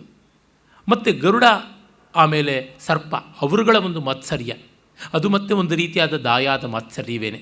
ತಂದೆ ಒಬ್ಬನಾದರೂ ಕೂಡ ದಾಯಾದರಿಗಿಂತ ಹೆಚ್ಚಾಗಿ ದಾಯಾದರಾಗಿ ಆ ಮಾತ್ಸರ್ಯದ ಬೆಂಕಿ. ಅದಾದ ಮೇಲೆ ನಾವು ನೋಡುವಂಥದ್ದು ಯಯಾತಿ ಚಾರಿತ್ರವನ್ನು. ಅಲ್ಲಿ ವೃಷಪರ್ವನ ಮಗಳು ಶರ್ಮಿಷ್ಠೆಯನ್ನು ದಾಸಿ ಮಾಡಿಕೊಳ್ಳಬೇಕು ಅಂತ ರಾಗದ್ವೇಷ ಅಸೂಯೆಗಳ ಪರಾಕಾಷ್ಠೆಯಾಗಿ ದೇವಯಾನಿ ಮಾಡಿಕೊಂಡಂಥ ಆ ಬೆಂಕಿ. ಗೆಳತಿಯರ ಮಧ್ಯೆ ಮಸದಂಥ ಬೆಂಕಿ ದೇವಯಾನಿ ಶರ್ಮಿಷ್ಠೆಯರ ನಡುವೆ ಮೊದಲು ಬಂದದ್ದು. ಅದಾದ ಮೇಲೆ ಯಯಾತಿಯ ಮೇಲೆ ಶುಕ್ರಾಚಾರ್ಯ, ಅವನು ಅಗ್ನಿಪೂಜಕರಾದ ಭೃಗುವಿನ ಕುಟುಂಬದವನು, ಅವನ ಒಂದು ರೋಷದ ಬೆಂಕಿ ಶಾಪಕ್ಕೆ ಗುರಿ ಮಾಡ್ತಾನೆ ಅಳಿಯನನ್ನು, ಆ ಕಾಲದಲ್ಲಿ ವಾರ್ಧಕ ಬರಲಿ ಅಂತ ಅದು. ಮತ್ತು ಯಯಾತಿ ತನ್ನ ಮಕ್ಕಳ ಮೇಲೆ ಕೋಪಗೊಂಡು ತನಗೆ ಯೌವನ ಕೊಡಲಿಲ್ಲ ಅಂತ ಅವ್ರನ್ನ ದೇಶ ಬಹಿಷ್ಕಾರ ವಿಧಿಸಿ ಓಡಿಸ್ತಕ್ಕಂಥ ಆ ತಂದೆ ಮಕ್ಕಳ ನಡುವಣ ವೈರದ ಮಸದಾಟದ ಬೆಂಕಿ. ಹೀಗೆ ಒಂದಾದ ಮೇಲೆ ಒಂದು ಬೆಂಕಿಯ ಚಿತ್ರಣ ಬರ್ತಾ ಬರ್ತಾ ಗಂಡ ಹೆಂಡಿರ ನಡುವಿನ ಬೆಂಕಿಗೆ ಬಂದು ನಿಲ್ಲುತ್ತದೆ ಗಂಗೆ ಶಂತನು ವಿಚ್ಛೇದನ. ಆಮೇಲೆ ತಮ್ಮಂದರಿಗೆ ಮದುವೆ ಮಾಡಬೇಕು ಅಂತ ಹೊರಟ ಭೀಷ್ಮ ಬೆಂಕಿಯಲ್ಲಿಯೇ ಬಿದ್ದು ಸಾಕ್ಷಾತ್ತಾಗಿ ಬೆಂದು ಸೀದು ಸೀಗೆಕಾಯಾಗಿ ಬಂದು ಅವಳು ಕಾಡಿದಳಲ್ಲ ಅಂಬೆ, ಅವಳ ಒಂದು ಅಪಮಾನಾಗ್ನಿ, ತಿರಸ್ಕಾರಾಗ್ನಿ, ಅದರ ಬೆಂಕಿ, ಸಾಕ್ಷಾತ್ತಾದ ಬೆಂಕಿ. ಇಲ್ಲಿವರೆಗೂ ನಾವು ಬೆಂಕಿಯ ಪ್ರತಿಮೆಗಳನ್ನು ನೋಡಿದ್ರೆ ಇದು ಬೆಂಕಿ ಸಾಕ್ಷಾತ್ತಾಗಿ ಆದಂಥದ್ದು, ಸರ್ಪಯಾಗದ ಬೆಂಕಿಯಂತೆ ವಾಚ್ಯವಾದ ಬೆಂಕಿ. ಅದರ ಜೊತೆಗೆ ಇರತಕ್ಕಂಥದ್ದು ಭೀಷ್ಮನ ಪ್ರತಿಜ್ಞೆಯ ಬೆಂಕಿ. ಅದೇನು ತಂಪಾಗಿ ಮಾಡಿದ ಪ್ರತಿಜ್ಞೆ ಅಲ್ಲ. ಅವನ ನಿಯತ್ತನ್ನು ಕೆಣಕಿದ್ದಾಗ, ನೀನು ಸುಮ್ಮನೆ ಇರ್ಬೋದಪ್ಪ, ನಿನ್ನ ಮಕ್ಕಳು ಸುಮ್ಮನೆ ಇರ್ತಾರಾ, ರಾಜ್ಯಕ್ಕೆ ಭಾಗಕ್ಕೆ ಬರದೇ ಇರ್ತಾರಾ ಅಂತಂದಾಗ ಬ್ರಹ್ಮಚರ್ಯ ಅನ್ನುವ ಬೆಂಕಿಯನ್ನು ಕಟ್ಟಿಕೊಂಡ ಭೀಷ್ಮ. ಹೀಗೆ ಮತ್ತೆ ಮತ್ತೆ ಮತ್ತೆ ಮತ್ತೆ ಆ ಬೆಂಕಿ ಬರ್ತಾ ಬರ್ತಾ ಹೋಗುತ್ತೆ. ಅದರೊಳಗೆ ಅಂಬೆ. ಆಮೇಲೆ ನಾವು ನೋಡುವಂಥದ್ದು ಮುಂದೆ ಈ ಕೌರವ ಪಾಂಡವರ ಮಧ್ಯದ ವೈಮನಸ್ಯದ ಬೆಂಕಿ. ಅದಾದ ಮೇಲೆ ದ್ರೋಣ ಮತ್ತು ದೃಪದ ಅವರಿಬ್ಬರ ಸ್ನೇಹ ಅಂದರೆ ಎಣ್ಣೆ, ಮೈತ್ರಿ ಅಂತ ಅರ್ಥ. ಅದು ದಗಿಲ್ಲನೆ ಬೆಂಕಿಯಾದಂಥದ್ದು. ಎಣ್ಣೆ ಸ್ವಲ್ಪ ಬಿಸಿ ಹೆಚ್ಚಾದರೆ ಫ್ಲ್ಯಾಶ್ ಪಾಯಿಂಟಿಗೆ ಬಂದು ಫೈರ್ ಪಾಯಿಂಟಿಗೆ ಬರಲೇಬೇಕಲ್ಲ, ಹಾಗೆ ಬೆಂಕಿಯಾದದ್ದು. ಅಂದರೆ ಹೇಗೆ ಹೇಗೆ ಮಹಾಭಾರತದ ಆ ಮಹಾಕವಿಯ ಋಷಿ ನಮೋಸ್ತು ವ್ಯಾಸಾಯ ವಿಶಾಲ ಬುದ್ಧಯೇ ಅಂತ ಮತ್ತೆ ಮತ್ತೆ ಹೇಳಬೇಕು. ಅವರು ಅದನ್ನು ತೋರ್ಪಡಿಸ್ತಾ ಹೋಗ್ತಾರೆ. ಆ ಪರಾಕಾಷ್ಠೆಯಾಗಿ ಬಂದದ್ದು ಈ ಬೆಂಕಿ. ಮುಂದೆಯಾದರೂ ಅಷ್ಟೇ, ಅದು ಅರಗಿನ ಮನೆಯ ಬೆಂಕಿ, ರಾಜಸೂಯದ ಬೆಂಕಿ, ಯಕ್ಷಪ್ರಶ್ನೆಯಲ್ಲಿ ಅಗ್ನಿಯನ್ನು ಉತ್ಪತ್ತಿ ಮಾಡುವ ಅರಣಿಯ ಮಥನಕ್ಕಾಗಿ ಆ ಮಥನಕ್ಕೆ ಬಳಸ್ಕೊಂಡ ಆರಣಿಯ ಬೆಂಕಿ ಅಲ್ಲಿಗೆ ಬರುತ್ತದೆ. ಇನ್ನು ಕೀಚಕ ಬಿದಿರು ಮಳೆಗಳು ಮೆಸೆದುಕೊಂಡು ಹೊಸಕೊಂಡು ಬಂದು ಉತ್ಪತ್ತಿಯಾಗುವ ಬೆಂಕಿ, ಆ ಕೀಚಕ ಕುಲ ದಾವಾನಲನಾಗಿ ಭೀಮ ಪರಿವರ್ತಿತವಾಗುವ ಆ ಬೆಂಕಿ. ಹಾಗೆ ಹೋಗ್ತಾ ಹೋಗ್ತಾ ಹೋಗ್ತಾ ನಮಗೆ ಕಟ್ಟ ಕಡೆಗೆ ಕಾಣಿಸ್ಕೊಳ್ತಕ್ಕಂಥದ್ದು ಧೃತರಾಷ್ಟ್ರ, ಗಾಂಧಾರಿ, ಸಂಜಯ, ಕುಂತಿ ಇವರೆಲ್ಲ ಕಾಳ್ಗಿಚ್ಚಿಗೆ ಸಿಕ್ಕು ಸುಟ್ಟು ಸೀದು ಹೋಗ್ತಕ್ಕಂಥ ಆಶ್ರಮವಾಸದ ಬೆಂಕಿ. ಮತ್ತು ಎಲ್ಲಿವರೆಗೂ ಆ ಬೆಂಕಿಯ ಅಪಾಮ್ನಪಾತ್ ಅಂತ ಬೆಂಕಿಯನ್ನು ಹೇಳ್ತೀವಿ ವೇದದಲ್ಲಿ. ನೀರಿಂದ ಅಗ್ನಿ ಹುಟ್ಟಿತ್ತು ಅಂತ. ಹಾಗಾಗಿ ಇಡೀ ಯಾದವರು ಜಲಸಮಾಧಿ ಆಗತಕ್ಕಂಥದ್ದು. ಅಲ್ಲಿ ಮತ್ತೆ ಸುರಾಮತ್ತರಾಗಿ ಪರಸ್ಪರ ಕಲಹದ ಬೆಂಕಿಯನ್ನು ಉತ್ಪತ್ತಿ ಮಾಡಿಕೊಂಡ ಯಾದವ ತರುಣರು ಸತ್ತಾಗ ಇಡೀ ಯಾದವ ಸಮೂಹ ದ್ವಾರಕ್ಕೆ ಬೆಂಕಿಯ ಅಪ್ಪ ನೀರಿಗೆ ಅಲ್ಲಿಗೆ ಶರಣಾಗ್ತಕ್ಕಂಥದ್ದು. ಇನ್ನು ಕೆಲವು ಕಡೆ ವೇದಗಳಲ್ಲಿ ಬರುವಂತೆ ಅಗ್ನೇರಾಪಹ ಅಂತ ಬೆಂಕಿಯಿಂದ ನೀರು ಅಂದರೆ ಬೆಂಕಿಯನ್ನು ನೀರಿನ ಮಗ ಅಂತ ಹೇಳುವಂತೆ ನೀರು ಬೆಂಕಿಯ ಮಗ ಅಂತಲೂ ಹೇಳ್ಬೋದು, ಅಥವಾ ಮಗಳು ಅಂತ ಹೇಳ್ಬೋದು. ಆಪ ಸ್ತ್ರೀವಾಚಕ ಶಬ್ದ ಅಂತ ಹೇಳಿದ್ರೆ. ಇನ್ನು ಪಾಂಡವರು ಕಟ್ಟ ಕಡೆಗೆ ಹೋಗಿ ತಣ್ಣಗಾದದ್ದು ಹಿಮಾಲಯದಲ್ಲಿ.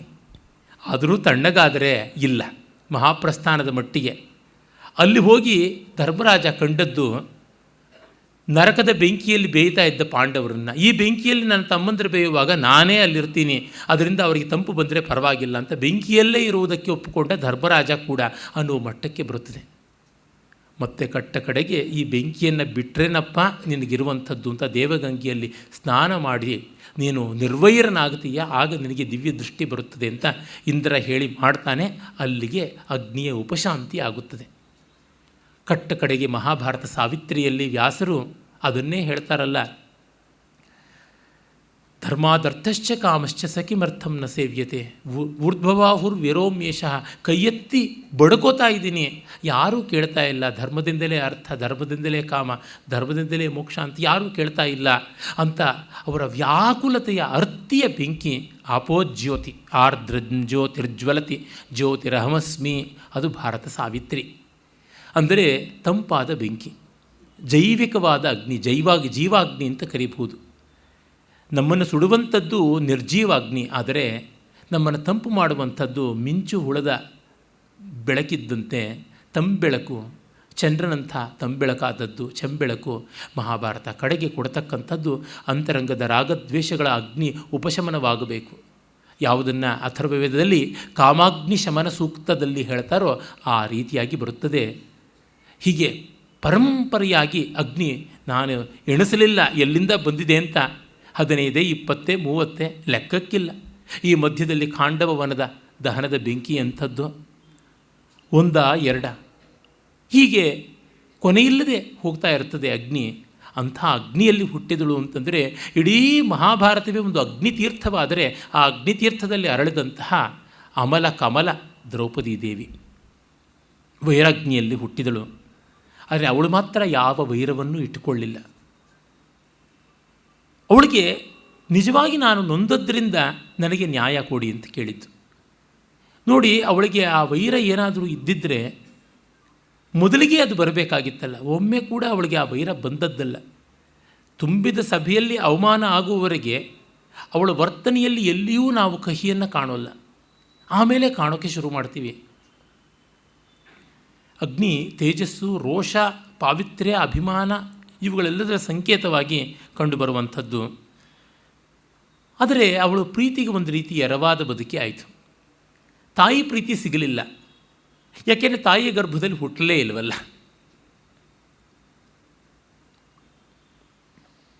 ಮತ್ತು ಅವಳು ಹುಟ್ಟಿದಾಗಲೇ ತರುಣಿಯಾಗಿ ಬಂದವಳು ಅಂತಂತಾರೆ ಮಹಾಭಾರತಕಾರರು ಹೇಳ್ತಾರೆ. ಅವಳು ಪೂರ್ಣ ಪ್ರಮಾಣದ ಷೋಡಶಿಯಾಗಿ ಬಂದಳು. ದೃಷ್ಟದ್ಯುಮ್ನೂ ಹಾಗೆ ಆಪಾದ ಮಸ್ತಕ ಕವಚ ಆಚ್ಛಾದಿತನಾಗಿ ಧನುರ್ಬಾಣ ಖಡ್ಗಾದಿಗಳನ್ನು ಹಿಡಿದು ರಥವನ್ನು ಚಾಲನೆ ಮಾಡಿಕೊಂಡು ಬಂದ ಅಂತ ಬರುತ್ತದೆ. ಅಂದರೆ ಮಕ್ಕಳಾಗದೆ ತರುಣಿಯರಾಗಿ ಎದುರಿಗೆ ನಿಂತು ಬಿಟ್ಟರೆ ತಂದೆ ತಾಯಿಗಳಿಗೆ ಆರ್ಗ್ಯಾನಿಕ್ ರಿಲೇಷನ್ಶಿಪ್ ಹೇಗಿರುತ್ತೆ ಹೇಳಿ.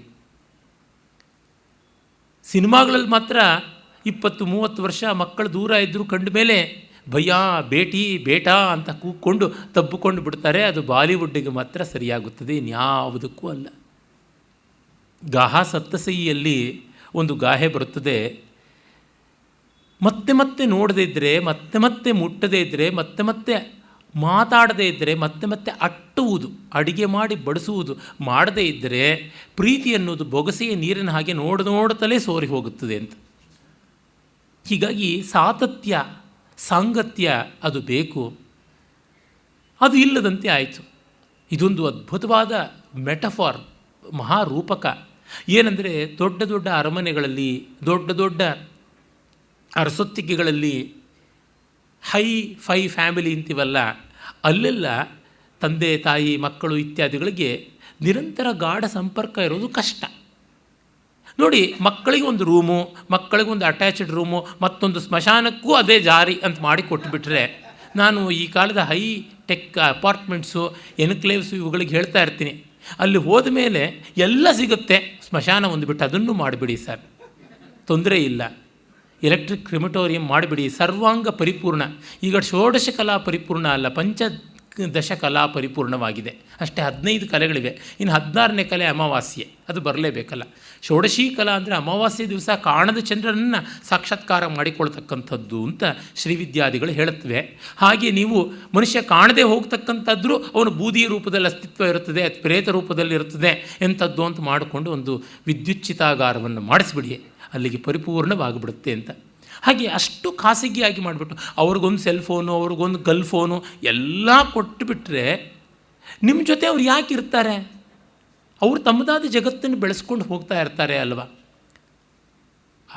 ಅನುಕ್ಷಣವೂ ಮೌಖಿಕವಾಗಿ, ವಾಚಿಕವಾಗಿ, ಆಂಗಿಕವಾಗಿ, ಸಾತ್ವಿಕವಾಗಿ ಸಂಪರ್ಕ ಬೇಕಲ್ವ. ಹಾಗಿಲ್ಲದೆ ಬರೀ ಆಹಾರ್ಯ ಮಾತ್ರ ಕಾಸ್ಮೆಟಿಕ್ ರಿಲೇಷನ್ಶಿಪ್ ಇದ್ದರೆ ಹೇಗೆ? ಹೀಗಾಗಿ ಆತ್ಮೀಯತೆ, ಪ್ರೀತಿ, ವಿಶ್ವಾಸಗಳು ಬೆಳೆಯುವುದೇ ಇಲ್ಲವೇನೋ ಅನಿಸುತ್ತೆ.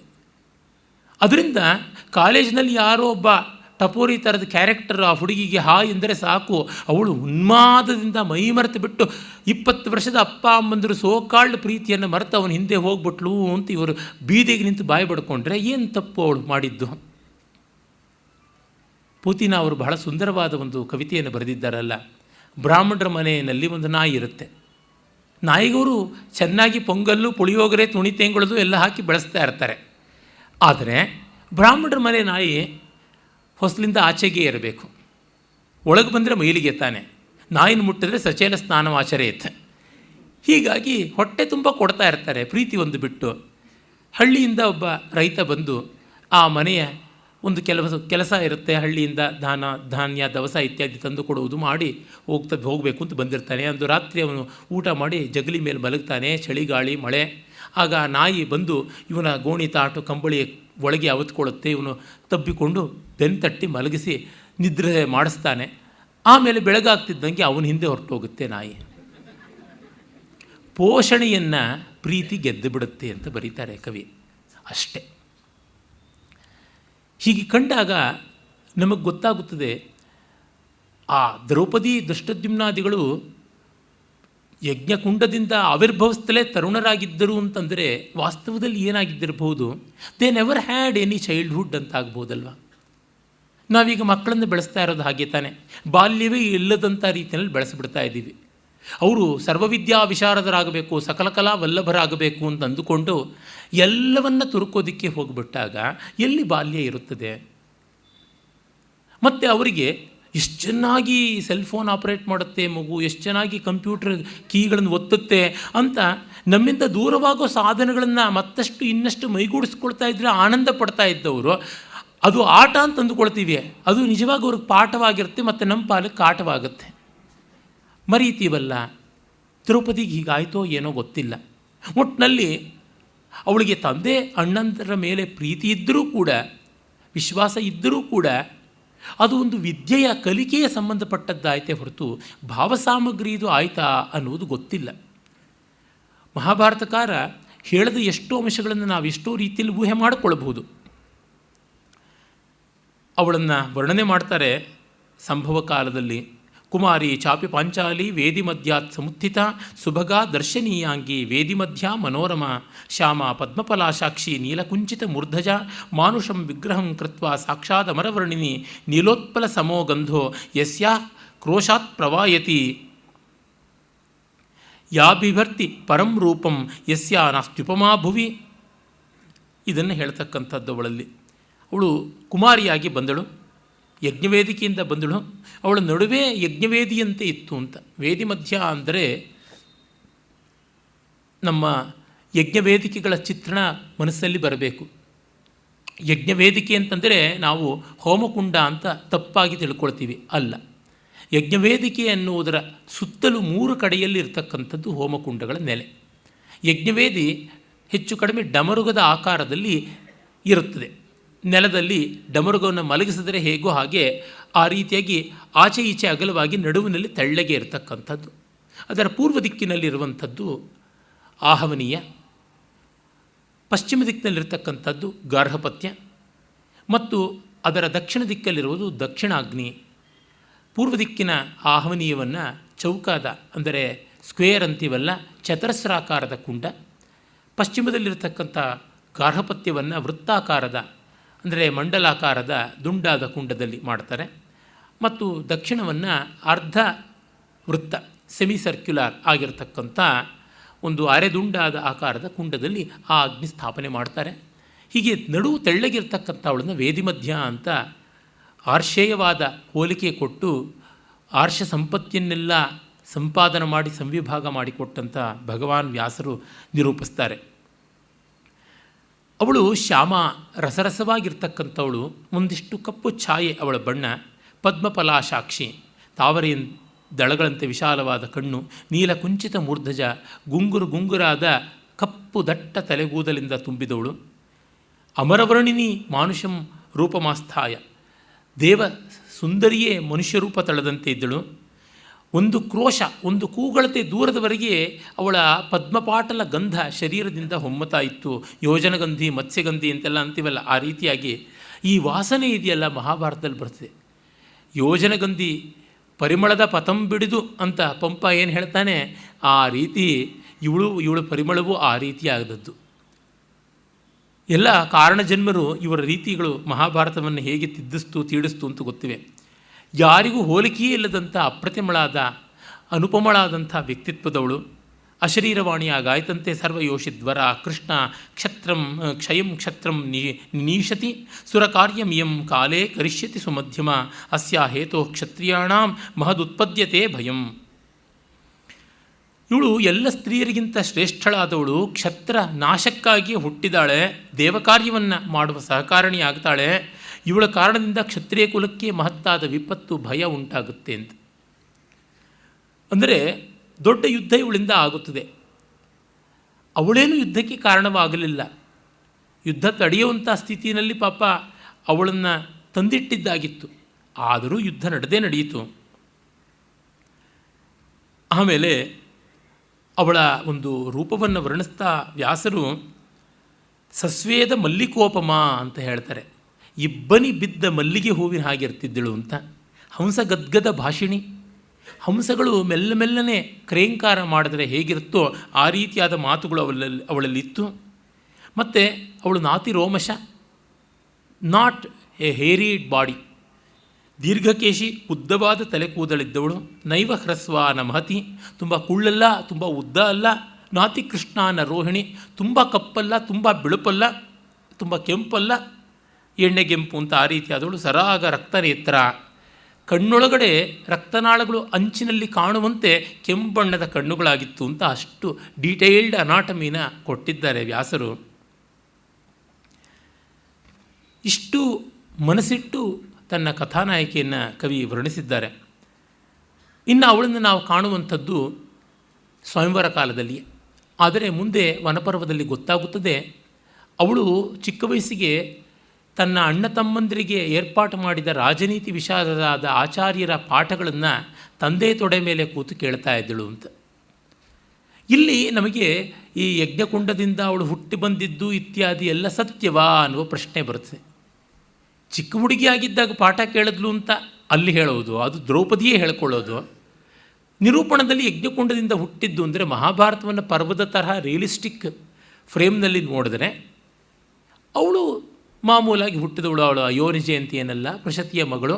ಆದರೆ ಒಂದು ಮುನ್ಷಿಯವರ ಚಿತ್ರಣ ನಾವು ಗಮನಿಸಬೇಕು, ಅದನ್ನು ಭೈರಪ್ಪನವರು ಕೊಟ್ಟಿಲ್ಲ. ದ್ರೌಪದಿಯನ್ನು ಚಿಕ್ಕ ವಯಸ್ಸಿನಿಂದಲೂ ಕೂಡ ದೃಪದ ತನ್ನ ಅವಮಾನಕ್ಕೆ ಪ್ರತೀಕಾರವಾದ ರೀತಿಯಲ್ಲಿ ಬೆಳೆಸಿದ ಅಂತ, ಅವಳನ್ನು ತನ್ನ ಸೇಡಿನ ಆಯುಧ ಆಗುವಂತೆ ಬೆಳೆಸಿದ ಅಂತ. ಸೇಡಿನ ಆಯುಧ ಮಾಡಿಕೊಂಡ್ರೆ ಅದಕ್ಕೆ ಪ್ರೀತಿ ತೋರಿಸೋಕ್ಕಾಗುತ್ತದೆಯಾ? ವಿಷಕನ್ಯೆಯಂತೆ ಬೆಳೆಸಬೇಕಾಗುತ್ತದೆ. ಒಟ್ಟಿನಲ್ಲಿ ತಾತ್ಪರ್ಯವಿಷ್ಟು, ಮತ್ತೆ ಮತ್ತೆ ತಂದೆ ತಾಯಿಗಳು ತಮ್ಮ ಯಾವುದೋ ಆಕಾಂಕ್ಷೆಗೆ, ತಮ್ಮ ಯಾವುದೋ ಉದ್ದೇಶಗಳಿಗೆ ಮಕ್ಕಳನ್ನು ಸಾಧನವಾಗಿ ಮಾಡಿಕೊಂಡ್ರೆ ಅವರು ಮಕ್ಕಳಾಗಿ ಉಳಿಯೋದಿಲ್ಲ. ನಮ್ಮ ಅಪೂರ್ಣವಾದ ಬಯಕೆಗಳನ್ನು ಮಕ್ಕಳ ಮೂಲಕ ಈಡೇರಿಸ್ಕೊಳ್ತೀವಿ ಅನ್ನೋ ತಂದೆ ತಾಯಂದಿರ ಪರಮಾಚಾರ್ಯ ದೃಪದ. ಅವನೇನು ಅರ್ಜುನನ ಮದುವೆ ಆಗೋಕ್ಕೆ ಸಾಧ್ಯ ಇಲ್ವಲ್ಲ, ಅವನಿಗೆ ದ್ರೋಣಾಚಾರ್ಯನ ಕೊಲ್ಲೋದಕ್ಕೂ ತಾಕತ್ತಿರಲಿಲ್ವಲ್ಲ, ಅದಕ್ಕೆ ಹೀಗೆ ಮಾಡಿಕೊಂಡಿದ್ದು. ಅವರಿಷ್ಟ ಏನಿತ್ತು ಅದನ್ನು ಯಾರು ಬಲ್ಲವರು? ಹೀಗೆ ಮಕ್ಕಳ ಮೇಲೆ ಹಕ್ಕನ್ನು ಯಾವ ಮಾತ್ರಕ್ಕೆ ನಾವು ಸಾಧಿಸಬಹುದು, ಯಾವ ಮಾತ್ರಕ್ಕೆ ಅಲ್ಲ, ಮಾಡಿದರೆ ಅದು ಏನಾದೀತು? ದೃಪದನಾದರೂ ಏನು ಸುಖಪಟ್ಟನೆ, ಯುದ್ಧದಲ್ಲಿ ಅವನು ಸತ್ತ. ಅವನನ್ನು ಕೊಂದದ್ದು ದ್ರೋಣ. ತುಂಬ ಜನಕ್ಕೆ ಗೊತ್ತಿಲ್ಲ, ದ್ರೋಣನ ತನ್ನ ಮಗ ಕೊಂದದ್ದನ್ನು ನೋಡೋಕ್ಕೆ ದೃಪದ ಇರಲಿಲ್ಲ. ಎಂಥ ದುರಂತ ನೋಡಿ, ತಮ್ಮ ಮಕ್ಕಳ ಸಾಧನೆಯನ್ನು ತಾವು ಕಾಣುವುದಕ್ಕೆ ಆಗಲಿಲ್ಲ. ಅವನು ಅರ್ಜುನ ಒಬ್ಬನ ಮದುವೆ ಆಗಿ ಮಜವಾಗಿರ್ತಾಳೆ ಮಗಳು ಅಂತ ಅಂದುಕೊಂಡ್ರೆ 5 ಹೆಂಡತಿಯಾಗಿ ಕಣ್ಣೀರಲ್ಲಿ ಕೈ ತೊಳೆದು ತುಂಬಿದ ಸಭೆಯಲ್ಲಿ ಬಟ್ಟೆ ಬಿಚ್ಚಿಸ್ಕೊಳ್ಳುವಂಥ ಸ್ಥಿತಿಗೆ ಬಂತು ಅಂದರೆ ಏನು ಇವನ ಪ್ರತಿಜ್ಞೆ, ಏನು ಇವನ ಸಂಕಲ್ಪ, ಏನು ಸಾರ್ಥಕ ಅಂತ ಅನಿಸುತ್ತದೆ. ಮಹಾಭಾರತ ಈ ಹಠಮಾರಿಗಳ ಬದುಕೆಲ್ಲ ಏನಾಗುತ್ತೆ ಅನ್ನೋದನ್ನು ಹೇಳದೆಯೇ ಹೇಳ್ತಾ ಇದೆಯಲ್ಲ. ಈ ಮಹಾಕೃತಿಗೆ ಹೋಲಿಕೆಯಾ ಅಂತ ಅನಿಸಿಬಿಡ್ತದೆ. ಮತ್ತೆ ಮತ್ತೆ ವ್ಯಾಸರ ವಿಶಾಲ ಬುದ್ಧಿಯನ್ನು ಎಷ್ಟು ಕೊಂಡಾಡಿದ್ರೂ ಸಾಕಾಗೋದಿಲ್ಲ. ಅದಕ್ಕೆ ಮಕ್ಕಳ ಭವಿಷ್ಯಕ್ಕೆ ಕಕ್ಕುಲತೆಗೊಳ್ಳಬೇಡ, ದಕ್ಕಿತೇ ಕುರುಪಾಂಡು ತನಯರ್ಗೆ ರಾಜ್ಯ ಸುಖ ಅಂತ ಕಗ್ಗದಲ್ಲಿ DVG ಅವರು ಹೇಳ್ತಾರೆ. ತುಂಬ ಕಕ್ಕಲಾತಿ ಬೇಡ ಅಂತ. ಮೊನ್ನೆ ತಾನೇ ನರೇಂದ್ರ ಮೋದಿ ತನ್ನ ಮಂತ್ರಿಮಂಡಲಕ್ಕೆಲ್ಲ ನೀವು ಬಂಧುಗಳನ್ನು ಹತ್ತಿರ ಸೇರಿಸ್ಕೊಳ್ಬೇಡಿ ಅಂತ ಹೇಳ್ದಂಗೆ ಒಬ್ಬ MP ಆಕೆ ತನ್ನ ತಂದೆಯೇ ಪ್ರೈವೇಟ್ ಸೆಕ್ರೆಟರಿ ಮಾಡಿಕೊಂಡ್ಳು ಅಂತ. ಏನಿದು? ಇದು ನಮೋದತೆ, ಸಂತೋಷ ಪಡುವಂಥ ಸುದ್ದಿ ಅಲ್ಲ, ನಮೋದಾಯ. ಹಾಗೆ ನಾವು ಮತ್ತೆ ಮತ್ತೆ ಕೌಟುಂಬಿಕವಾಗಿ ಅದೇ ಸಣ್ಣತನಗಳನ್ನು ಬೆಳೆಸಿಕೊಂಡ್ರೆ ಆಗುವಂಥದ್ದು ಏನು? ಅವರನ್ನು ಉತ್ತರೋತ್ತರವಾಗಿ ಮುಂದೆ 7 ತಲೆಮಾರು ಕೂಡ ಸುಖದ ಸುಪ್ಪತ್ತಿಕೆಯಲ್ಲಿ ಬೆಳೆಯಬೇಕು, ಡಾಲರ್ನ ಹಾಸಿಗೆ ಮೇಲೆ ಹೊಲಸನ್ನು ಮಾಡಬೇಕು ಅನ್ನುವಂತೆ ಬೆಳೆಸೋಕ್ಕೆ ಹೋದರೆ ಎಲ್ಲಿ ಸತು ಭವತಿ ದರಿದ್ರೋ ಎಸೆ ತೃಷ್ಣಾ ವಿಶಾಲ ಹಾಗಾಗುವಂಥದ್ದಲ್ವ. ಅವರು ಅವರ ಬದುಕನ್ನು ಕಂಡುಕೊಳ್ಳಿ, ಅವರು ತಾವು ಮಾಡೋದಕ್ಕೆ ಉಳಿಸ್ಕೊಳ್ಳಿ. ನೋಡಿ, ಮಕ್ಕಳಿಗೆ ಎಲ್ಲವನ್ನೂ ಮಾಡಿಬಿಡೋದು, ಮನೆ ಕಟ್ಟಿಕೊಟ್ಬಿಡೋದು, ಫರ್ನಿಷ್ಡಾಗಿ ಮಾಡಿಬಿಡೋದು, ಲ್ಯಾವಿಶಾಗಿ ಎಲ್ಲ ಮಾಡಿಬಿಡೋದು, ಇನ್ನೆಲ್ಲೆಲ್ಲೋ ಹಾಲಿಡೇ ಹೋಮ್ಗಳನ್ನು ಮಾಡಿಸೋದು, ರೆಸಾರ್ಟ್ಗಳನ್ನು ಮಾಡಿಸೋದು, ಎಲ್ಲ ಮಾಡಿಸಿದ್ರೆ ಮಕ್ಕಳಿಗೆ ಕಟ್ಕೊಳ್ಳೋಕ್ಕೆ ಏನು ಉಳಿಯುತ್ತೆ? ಹೆಂಡತಿ ಗಂಡನೂ ಉಳಿಯೋಲ್ಲ, ಅವರು ಬಿಟ್ಕೊಳ್ಳೋಕ್ಕೆ ಉಳಿಯೋದು. ಅವ್ರ ಕಡೆ ಕಟ್ಟಿಕೊಳ್ಳೋದೇನು? ಪಾತಕವನ್ನು, ಅನ್ಯಾಯವನ್ನು, ಅದು ಬಿಟ್ಟು ಇನ್ನೇನೂ ಅಲ್ಲ. ಕನ್ಸ್ಟ್ರಕ್ಟಿವ್ ಆಗಿ ಅವರು ಮಾಡೋದಕ್ಕೆ ಏನೂ ಉಳಿದೇ ಇದ್ದರೆ ಕಡೆಗೆ ಡಿಸ್ಟ್ರಕ್ಟಿವ್ ಆಗಿ ಮಾಡಬೇಕು. ಅಶಕ್ತೋಹಂ ಗೃಹಾರಂಭೆ ಶಕ್ತೋಹಂ ಗೃಹಭಂಜನೆ ಅಂತ. ನಮ್ಮ ದೊಡ್ಡ ದೊಡ್ಡ ರಾಜಕಾರಣಿಗಳು ಸೇರಿದಂತೆ ತುಂಬ ಲಬ್ಧ ಪ್ರತಿಷ್ಠರಾದವರು ಮಕ್ಕಳಿಗೆ ಸುತನ ಸಹೋದರನ ಎಲ್ಲರಿಗೂ ಕೂಡ ಮಾಡಿಕೊಡ್ತಾ ಇರತಕ್ಕಂಥದ್ದು ಅದೇ ಸಂಪತ್ತಿ. ದೇಶ ಮತ್ತೊಂದು ಇವರೆಲ್ಲರ ಲೂಟಿ ಮಾಡ್ತಾ ಇರೋದು. ಹಾಗೆ ಮಾಡಿದ್ರೆ ಅವ್ರಿಗೇನು ಉಳಿಯುತ್ತೆ ಕಡೆಗೆ? ಅವ್ರು ಮಾಡೋದಕ್ಕೆ ಕಡೆಗೇನು? ವಿದ್ಯಾಬುದ್ಧಿ ಕಲಿಯೋದಕ್ಕಂತೂ ಆಗೋದಿಲ್ಲ. ಇವನ್ನೆಲ್ಲ ನಾಶ ಮಾಡೋದಕ್ಕೆ ಬಳಸ್ಕೊಳ್ತಕ್ಕಂಥದ್ದು. ವಿದ್ಯಾ ವಿವಾದಾಯ ಧನಂ ಮದಾಯ ಶಕ್ತಿ ಪರೇಶಾಂ ಪರಿಪೀಡನಾಯ ಖಲಸ್ಯ ಸಾಧೋರ್ವಿಪರೀತಮೇತ ಜ್ಞಾನಾಯ ದಾನಾಯ ಚ ರಕ್ಷಣಾಯ. ಹೀಗಾಗ್ಬಿಡುತ್ತಲ್ಲ. ಒಟ್ಟಿನಲ್ಲಂತೂ ನಮ್ಮ ಮಕ್ಕಳನ್ನು ನಮ್ಮ ಬಯಕೆಗಳ ಅಪೂರ್ಣತೆಯನ್ನು ತುಂಬಿಸಿಕೊಳ್ಳೋದಕ್ಕೆ ಸಾಧನ ಮಾಡಿಕೊಳ್ಳೋದು ಸಮ್ಮತವಾ ಅಸಮ್ಮತವಾ ಶಾಸ್ತ್ರವೇನೂ ಹೇಳಿಬಿಡ್ತು, ಶಂಕರರೇ ಹೇಳಿಬಿಟ್ರು. ತ್ರಾಯತೆ ಛಿದ್ರಾದಿತಿ ಪಿತರಂ ಇತಿ ಪುತ್ರ ಅಂತ. ತಂದೆ ತಾಯಿಗಳ ಕುಂದು ಕೊರತೆಗಳನ್ನು ತುಂಬಿಸಿಕೊಟ್ಟು ಕಾಪಾಡುವಂಥವರೇ ಮಕ್ಕಳು ಅಂತ. ಅವರು ಮಕ್ಕಳು ತಮ್ಮ ಜ್ಞಾನೋದಯದಿಂದ ಮಾಡಬೇಕು ಅಂತ ತಾತ್ಪರ್ಯ. ಇವರು ಮತ್ತೆ ಅವರನ್ನು ಹೊಸದಿಟ್ಟು ಮಾಡಬಾರ್ದು ಅಂತ. ತನ್ನ ತಾಯಿಗೆ ಸಂಗೀತ ಅಂದರೆ ಇಷ್ಟ. ಹಾಗಾಗಿ ತಾನೇ ಬಯಸಿ ಮುಂದಿಷ್ಟು ಅವರ ಸಹಕಾರದಿಂದ ಸಂಗೀತವನ್ನು ಕಲಿತು ತಾಯಿ ಮುಂದೆ ಸಂಗೀತವನ್ನು ಹಾಡಿದ್ರೆ ಆಗ ಸಂತೋಷ. ಹಾಗಲ್ಲದೆ ಕಾಗೆಯನ್ನು ತೆಗೆದುಕೊಂಡು ಕೋಗಿಲೆ ಮಾಡಬೇಕು ಅಂದರೆ ಹೇಗಾಗುತ್ತದೆ? ಈ ಎಲ್ಲ ದೃಷ್ಟಿಯಿಂದ ಮಕ್ಕಳ ಮೇಲಿನ ಪ್ರಭಾವ ನಮ್ಮದು ಯಾವ ಮಾತ್ರದ್ದಾಗಿರಬೇಕು ಅನ್ನುವ ಪ್ರಶ್ನೆಯನ್ನು ವ್ಯಾಸರು ಮುಂದೆ ಇಡ್ತಾರೆ. ಆಮೇಲೆ ಅವಳು ರಾಜನೀತಿಯನ್ನೆಲ್ಲ ಕಲಿತಳು ನಿಜ. ಆದರೆ ಪಾಪ ದ್ರೌಪದಿಗಾದ ಒಂದು ಸಮಸ್ಯೆ ಏನೆಂದರೆ ಭಾವಕ್ಕೆ ಯಾರೂ ಒದಗಿ ಬರಲಿಲ್ಲ. ಭಾವಕ್ಕೆ ಒದಗಿ ಬಂದಿದ್ದರೆ ಒಂದು ಸ್ವಲ್ಪ ದಾರ್ಢ್ಯ ಸಮಾಧಾನ ಇರ್ತಾ ಇತ್ತು ಏನೋ ಗೊತ್ತಿಲ್ಲ. ಸ್ವಯಂವರದಲ್ಲಿ ಅವಳು ಲೋಕವಾಂಛಿತೆ, ಅವಳ ರೂಪ ಅಂಥದ್ದು, ಆಕರ್ಷಣೆ ಆ ರೀತಿಯಾದದ್ದು. ಬ್ಲ್ಯಾಕ್ ಈಸ್ ಬ್ಯೂಟಿ ಅಂತಾರಲ್ಲ, ಆ ವರ್ಗಕ್ಕೆ ಸೇರಿದವಳು ಅನ್ನೋ ಥರ ನಾವು ಗಮನಿಸಬಹುದು. ಕರ್ಣನನ್ನು ಅವಳು ತಿರಸ್ಕರಿಸಿದ್ದು ಮೂಲ ಮಹಾಭಾರತದ ಪರಿಷ್ಕೃತ ಆವೃತ್ತಿಯಲ್ಲಿ ಇಲ್ಲ ಅಂತ ನಾನು ಕರ್ಣನನ್ನು ಕುರಿತು ಮಾತನಾಡುವಾಗಲೇ ಹೇಳಿದ್ದೆ. ಅವಳಾದರೆ ತನ್ನನ್ನು ಮದುವೆಯಾಗುವನನ್ನು ತಾನು ಆಯ್ಕೆ ಮಾಡಿಕೊಳ್ಳುವ ಸ್ವಾತಂತ್ರ್ಯವಿಲ್ಲದ ಸ್ವಯಂವರ, ಅದೆಂಥ ವಿಡಂಬನೆ ನೋಡಿ. ಅದಕ್ಕೆ ತುತ್ತಾದಳು. ಅದೇ 3 ಜನರೇಷನ್ 3 ತಲೆಮಾರಿಗೆ ಮುಂಚೆ ಇದ್ದ ಅಂಬಾಲಿಕೆಯರಿಗೆ ಆ ಅವಕಾಶವನ್ನು ಕಾಶಿರಾಜ ಕೊಟ್ಟಿದ್ದ. ನಿಮಗಿಷ್ಟ ಬಂದವ್ರಿಗೆ ನೀವು ಹಾರ ಹಾಕಿ ಅಂತ. ಅದು ನಿಜವಾದ ಸ್ವಯಂವರ ಆಯಿತು. ಆದರೆ ಆ ಸ್ವಯಂವರವನ್ನು ಹಾಳು ಮಾಡಿದಂಥ ಪುಣ್ಯ ಕಟ್ಟಿಕೊಂಡವನು ಭೀಷ್ಮ. ಇಲ್ಲಿ ದೃಪದ ನೀನು ಯಾರನ್ನು ಬೇಕಾದರೂ ಮದುವೆ ಆಗಮ್ಮ, ಆದರೆ ಅವನು ನಾನೇ ಮೆಚ್ಚಿದವನಾಗಿರಬೇಕು ಅಂತ. ಅದು ಇದೆಯಲ್ಲ ಒಂದು ಹಾಸ್ಯ ಕಣಿಕೆ. ಯಾರೋ ಹೇಳಿದಂತೆ ಪುಸ್ತಕ ಬೇಕು ಅಂತ, ನಮ್ಮ ಮನೆಯಲ್ಲೇ ನೀವು ಓದಬೇಕು ಆ ಪುಸ್ತಕನ, ಹಾಗಿದ್ದರೆ ಮಾತ್ರ ಕೊಡ್ತೀನಿ ಅಂತ. ಏನು ಮಾಡಿದ್ರು ಪಾಪ, ಅನಿವಾರ್ಯ ಇತ್ತು, ಇವ್ರ ಮನೇಲಿ ಓದ್ಕೊಂಡು ಹೋದರು. ಮತ್ತು ನೇಗಿಲು ಬೇಕು ಅಂತ ಬಂದ ಇವ್ರ ಮನೆಗೆ. ನಮ್ಮ ಅಂಗಳದಲ್ಲಿ ಮಾತ್ರ ನೀವು ನೇಗಿಲನ್ನು ಬಳಸೋ ಹಂಗಿದ್ದರೆ ಮಾತ್ರ ಕೊಡ್ತೀನಿ ಅಂತ. ಈ ತರಹ ಆಗುತ್ತದೆ. ಚಾಯ್ಸ್ ಕೊಡ್ತೀನಿ ಅಂದರೆ ಏನು? ನಾನು ಇಷ್ಟಪಟ್ಟದ್ದೇ ನಿನ್ನ ಚಾಯ್ಸು ಅಂತ.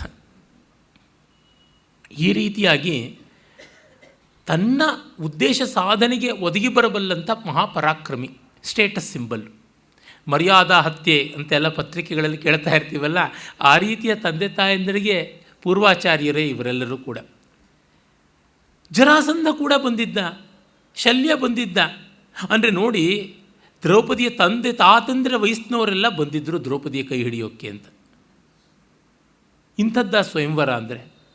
ಅದರಿಂದಲೇ ಈ ರೀತಿಯಾದ ವೀರ್ಯ ಶುಲ್ಕತ್ವ ಅನ್ನೋದು ಒಳ್ಳೆಯದಲ್ಲ, ಅದು ನೆಮ್ಮದಿಯನ್ನು ತರೋಲ್ಲ ಅಂತ ನೀನು ಇಷ್ಟಪಟ್ಟಿದ್ದೀಯಾ ಸುಭದ್ರೆಗೂ ನಿನ್ನಂಥವನ ಮೇಲೆ ಇಷ್ಟವಾಗಿರುತ್ತದೆ, ಹಾಗಾಗಿ ಅವಳನ್ನು ಹಾರಿಸಿಕೊಂಡು ಹೋಗು ಅಂತ ಅರ್ಜುನನಿಗೆ ಕೃಷ್ಣ ಉಪದೇಶ ಮಾಡಿದ್ದು. ಇಷ್ಟವಿಲ್ಲದ ಮದುವೆಯಿಂದ ರುಕ್ಮಿಣಿಯನ್ನು ತಪ್ಪಿಸಿದ್ದು. ಸೆನ್ಸ್ ಆಫ್ ಅಚೀವ್ಮೆಂಟ್ ತಂದೆ ತಾಯಿಗಳಿಗೆ ತುಂಬ ತಾಂಡವಿಸ್ತಾ ಇದ್ದಾಗ ಮಕ್ಕಳಿಗೆ ಅವಕಾಶವೇ ಇಲ್ಲದಂತೆ ಆಗುತ್ತದಲ್ಲ. ತಂದೆ ತಾಯಿಗಳ ಮರ್ಯಾದೆಯನ್ನು ಕಾಪಾಡಬೇಕು. ಅದಕ್ಕಾಗಿ ಇವಳು ತನ್ನನ್ನು ತಾನು ಬಲಿ ಕೊಟ್ಕೊಳ್ಬೇಕಾಯಿತು. ಅಥವಾ ಅದಕ್ಕೆ ಸಂತೋಷವಾಗಿ ಸಿದ್ಧಳೇ ಆಗಿದ್ದಳೋ ಏನೋ ಗೊತ್ತಿಲ್ಲ. ಅಷ್ಟಾಗಿದ್ದರೆ ಮುಂದೆ ಸ್ವಯಂಕೃತಾಪರಾಧವೇ ಆಯಿತು ಅಂತ ನಮಗೆ ಗೊತ್ತಾಗುತ್ತದೆ. ಸ್ವಯಂವರ ಕಾಲದಲ್ಲಿ ದ್ರೌಪದಿಯನ್ನು ಕಂಡ 5 ಪಾಂಡವರಿಗೂ ಅವಳ ಮೇಲೆ ಮನಸ್ಸಾಯಿತು ಅಂತ ವ್ಯಾಸರು ಹೇಳ್ತಾರೆ. ತಾಂ ದ್ರೌಪದಿಂ ಪ್ರೇಕ್ಷತ ದಾಸ್ಮ ಸರ್ವೇ ಕಂದರ್ಪ ಬಾಣಾಭ್ಯಾತ ಬಭೂವು. ಮನ್ಮಥ ಬಾಣಗಳು ಒಮ್ಮೆಲೆ ಪಾಂಡವರ 5ರನ್ನು ಅಡರಬಿಟ್ಟರು ಅಂತ.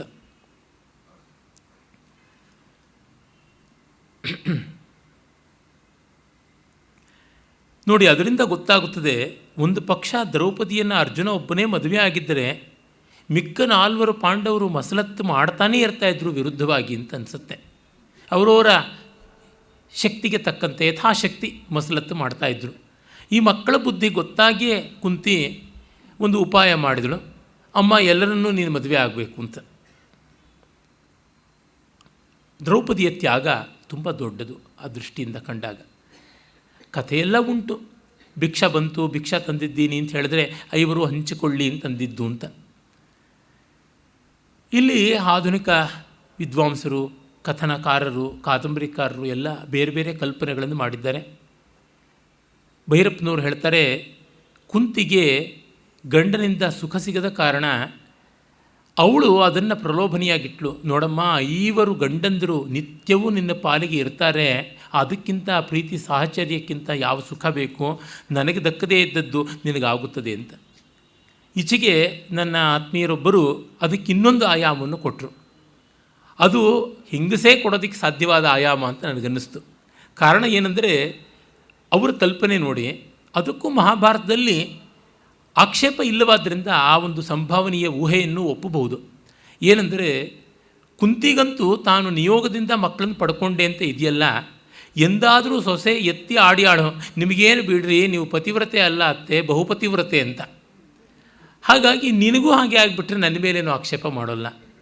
ನನಗೆ ಸೂರ್ಯನೂ ಸೇರಿ 4 ಜನ, ಪಾಂಡವು ಸೇರಿ 5 ಜನ ಅಂದರೆ ನಿನಗೂ 5 ಇರಲಿ ಅಂತ ಮಾಡಿಬಿಟ್ರೆ ನೆಮ್ಮದಿಯೋ. ಹಾಗಾಗಿ ಅತ್ತೆ ಸೊಸೆಯರ ಮಧ್ಯೆ ರಗಳೆ ಇರೋದಿಲ್ವೋ, ಅಂಥ ಸೊಸೆಯನ್ನು ಹೀಗೆ ಇಕ್ಕಟ್ಟಿಗೆ ಸಿಕ್ಕಿಸಿದ್ದಿರ್ಬೋದಾ ಅಂತನೂ ಊಹೆ ಮಾಡಿದ್ರು. ವ್ಯಾಸರ ಕಾವ್ಯ ಇಂಥ ಸಂಭಾವ್ಯವಾದ ಊಹೆಗೂ ಅವಕಾಶವನ್ನು ಕೊಡುತ್ತದೆ. ಧ್ವನಿ ಎಂದರೆ ಅದೇ ಸ್ವಾರಸ್ಯ ತಾನೆ. ಒಟ್ಟಿನಲ್ಲಿ ಕೃಷ್ಣ ಹೇಗೆ ಸಂದರ್ಭವಶದಿಂದ ಬಹುಪತ್ನೀಕನಾದನೋ, ಹಾಗೆ ದ್ರೌಪದಿ ಸಂದರ್ಭವಶದಿಂದ ಬಹುಪತಿಗಳಾದಳು. ಅವಳು ಇಷ್ಟಪಟ್ಟಿದ್ದಲ್ಲ, ಕೃಷ್ಣನೂ ಏನು ಇಷ್ಟಪಟ್ಟಿದ್ದಲ್ಲ. ಕೃಷ್ಣ ಇಷ್ಟಪಟ್ಟು ಮದುವೆ ಆಗಿದ್ದು ಒಬ್ಬ ರುಕ್ಮಿಣಿಯನ್ನು ಮಾತ್ರ. ಇನ್ನು ಮಿಕ್ಕಿದ್ದೆಲ್ಲ ತ್ರಷ್ಟಪಾನ್ ಹಿಮ್, ಬಂದು ಬಡ್ಕೊಂಡಿದ್ದು, ಅಡರ್ಕೊಂಡಿದ್ದಷ್ಟೆ. ಇಲ್ಲ ಅಂದೆ ಒಪ್ಪಿಕೊಂಡ. ದ್ರೌಪದಿಯು ಹಾಗೆ ಮಾಡಬೇಕಾಯಿತು. ಇದೊಂದು ಸಾಮ್ಯ ಈ ಅಣ್ಣ ತಂಗಿಯರಲ್ಲಿ ಇದೆ. ದ್ರೌಪದಿಗೆ ದೂರದಲ್ಲಿದ್ದರೂ ಭಾವಕ್ಕೆ ಶಮನ ಒದಗಿಸಿದವನು ಕೃಷ್ಣ ಅಂತ ಅನಿಸುತ್ತದೆ. ಈಚೆಗೆ ಒಂದು ಕಾದಂಬರಿ ಬಂದಿದೆ ಇಂಗ್ಲೀಷ್ನಲ್ಲಿ. ಅಲ್ಲಿ ಕೃಷ್ಣ ದ್ರೌಪದಿಯರಿಗೆ ಒಂದು ಸಂಬಂಧವನ್ನು ಕಲ್ಪಿಸಿಬಿಟ್ಟಿದ್ದಾರೆ. ಭ್ರಾತೃತ್ವದ ಸಂಬಂಧವನ್ನಲ್ಲದೆ ಭೋಗತ್ವದ ಸಂಬಂಧ. ಅದು ಅಯುಕ್ತ. ವ್ಯಾಸರ ಒಂದು ನಿಸ್ಸಂಕೋಚವಾದ ನಿರ್ಮಮವಾದ ದೃಷ್ಟಿಗೆ ಇಂಥದ್ದು ಯಾವುದೇ ಇದ್ದರೂ ಬರೆಯೋಕ್ಕೆ ಸಂಕೋಚ ಇಲ್ಲ. ಇಲ್ಲವಾದ್ದರಿಂದ ಬರೀಲಿಲ್ಲ. ನೋಡಿ, ಕೆಲವ್ರದ್ದು ಏನಿರುತ್ತೆ ಕಲ್ಪನೆ, ಇಬ್ಬರು ಗಂಡು ಹೆಂಡರ ಮಧ್ಯೆ ಅತ್ಯಂತ ಆತ್ಮೀಯತೆ ಇದ್ದರೆ ಅದು ಕಾಮ ಸಂಬಂಧಿಯೇ ಆಗಿರುತ್ತದೆ ಅಂತ ಒಂದು ಪ್ರೀಸಪೋಸಿಷನ್ ಇದೆಯಲ್ಲ, ಅದು ಸಲ್ಲ. ಹಾಗಿರಬೇಕು ಅಂತ ಏನೂ ಇಲ್ಲ.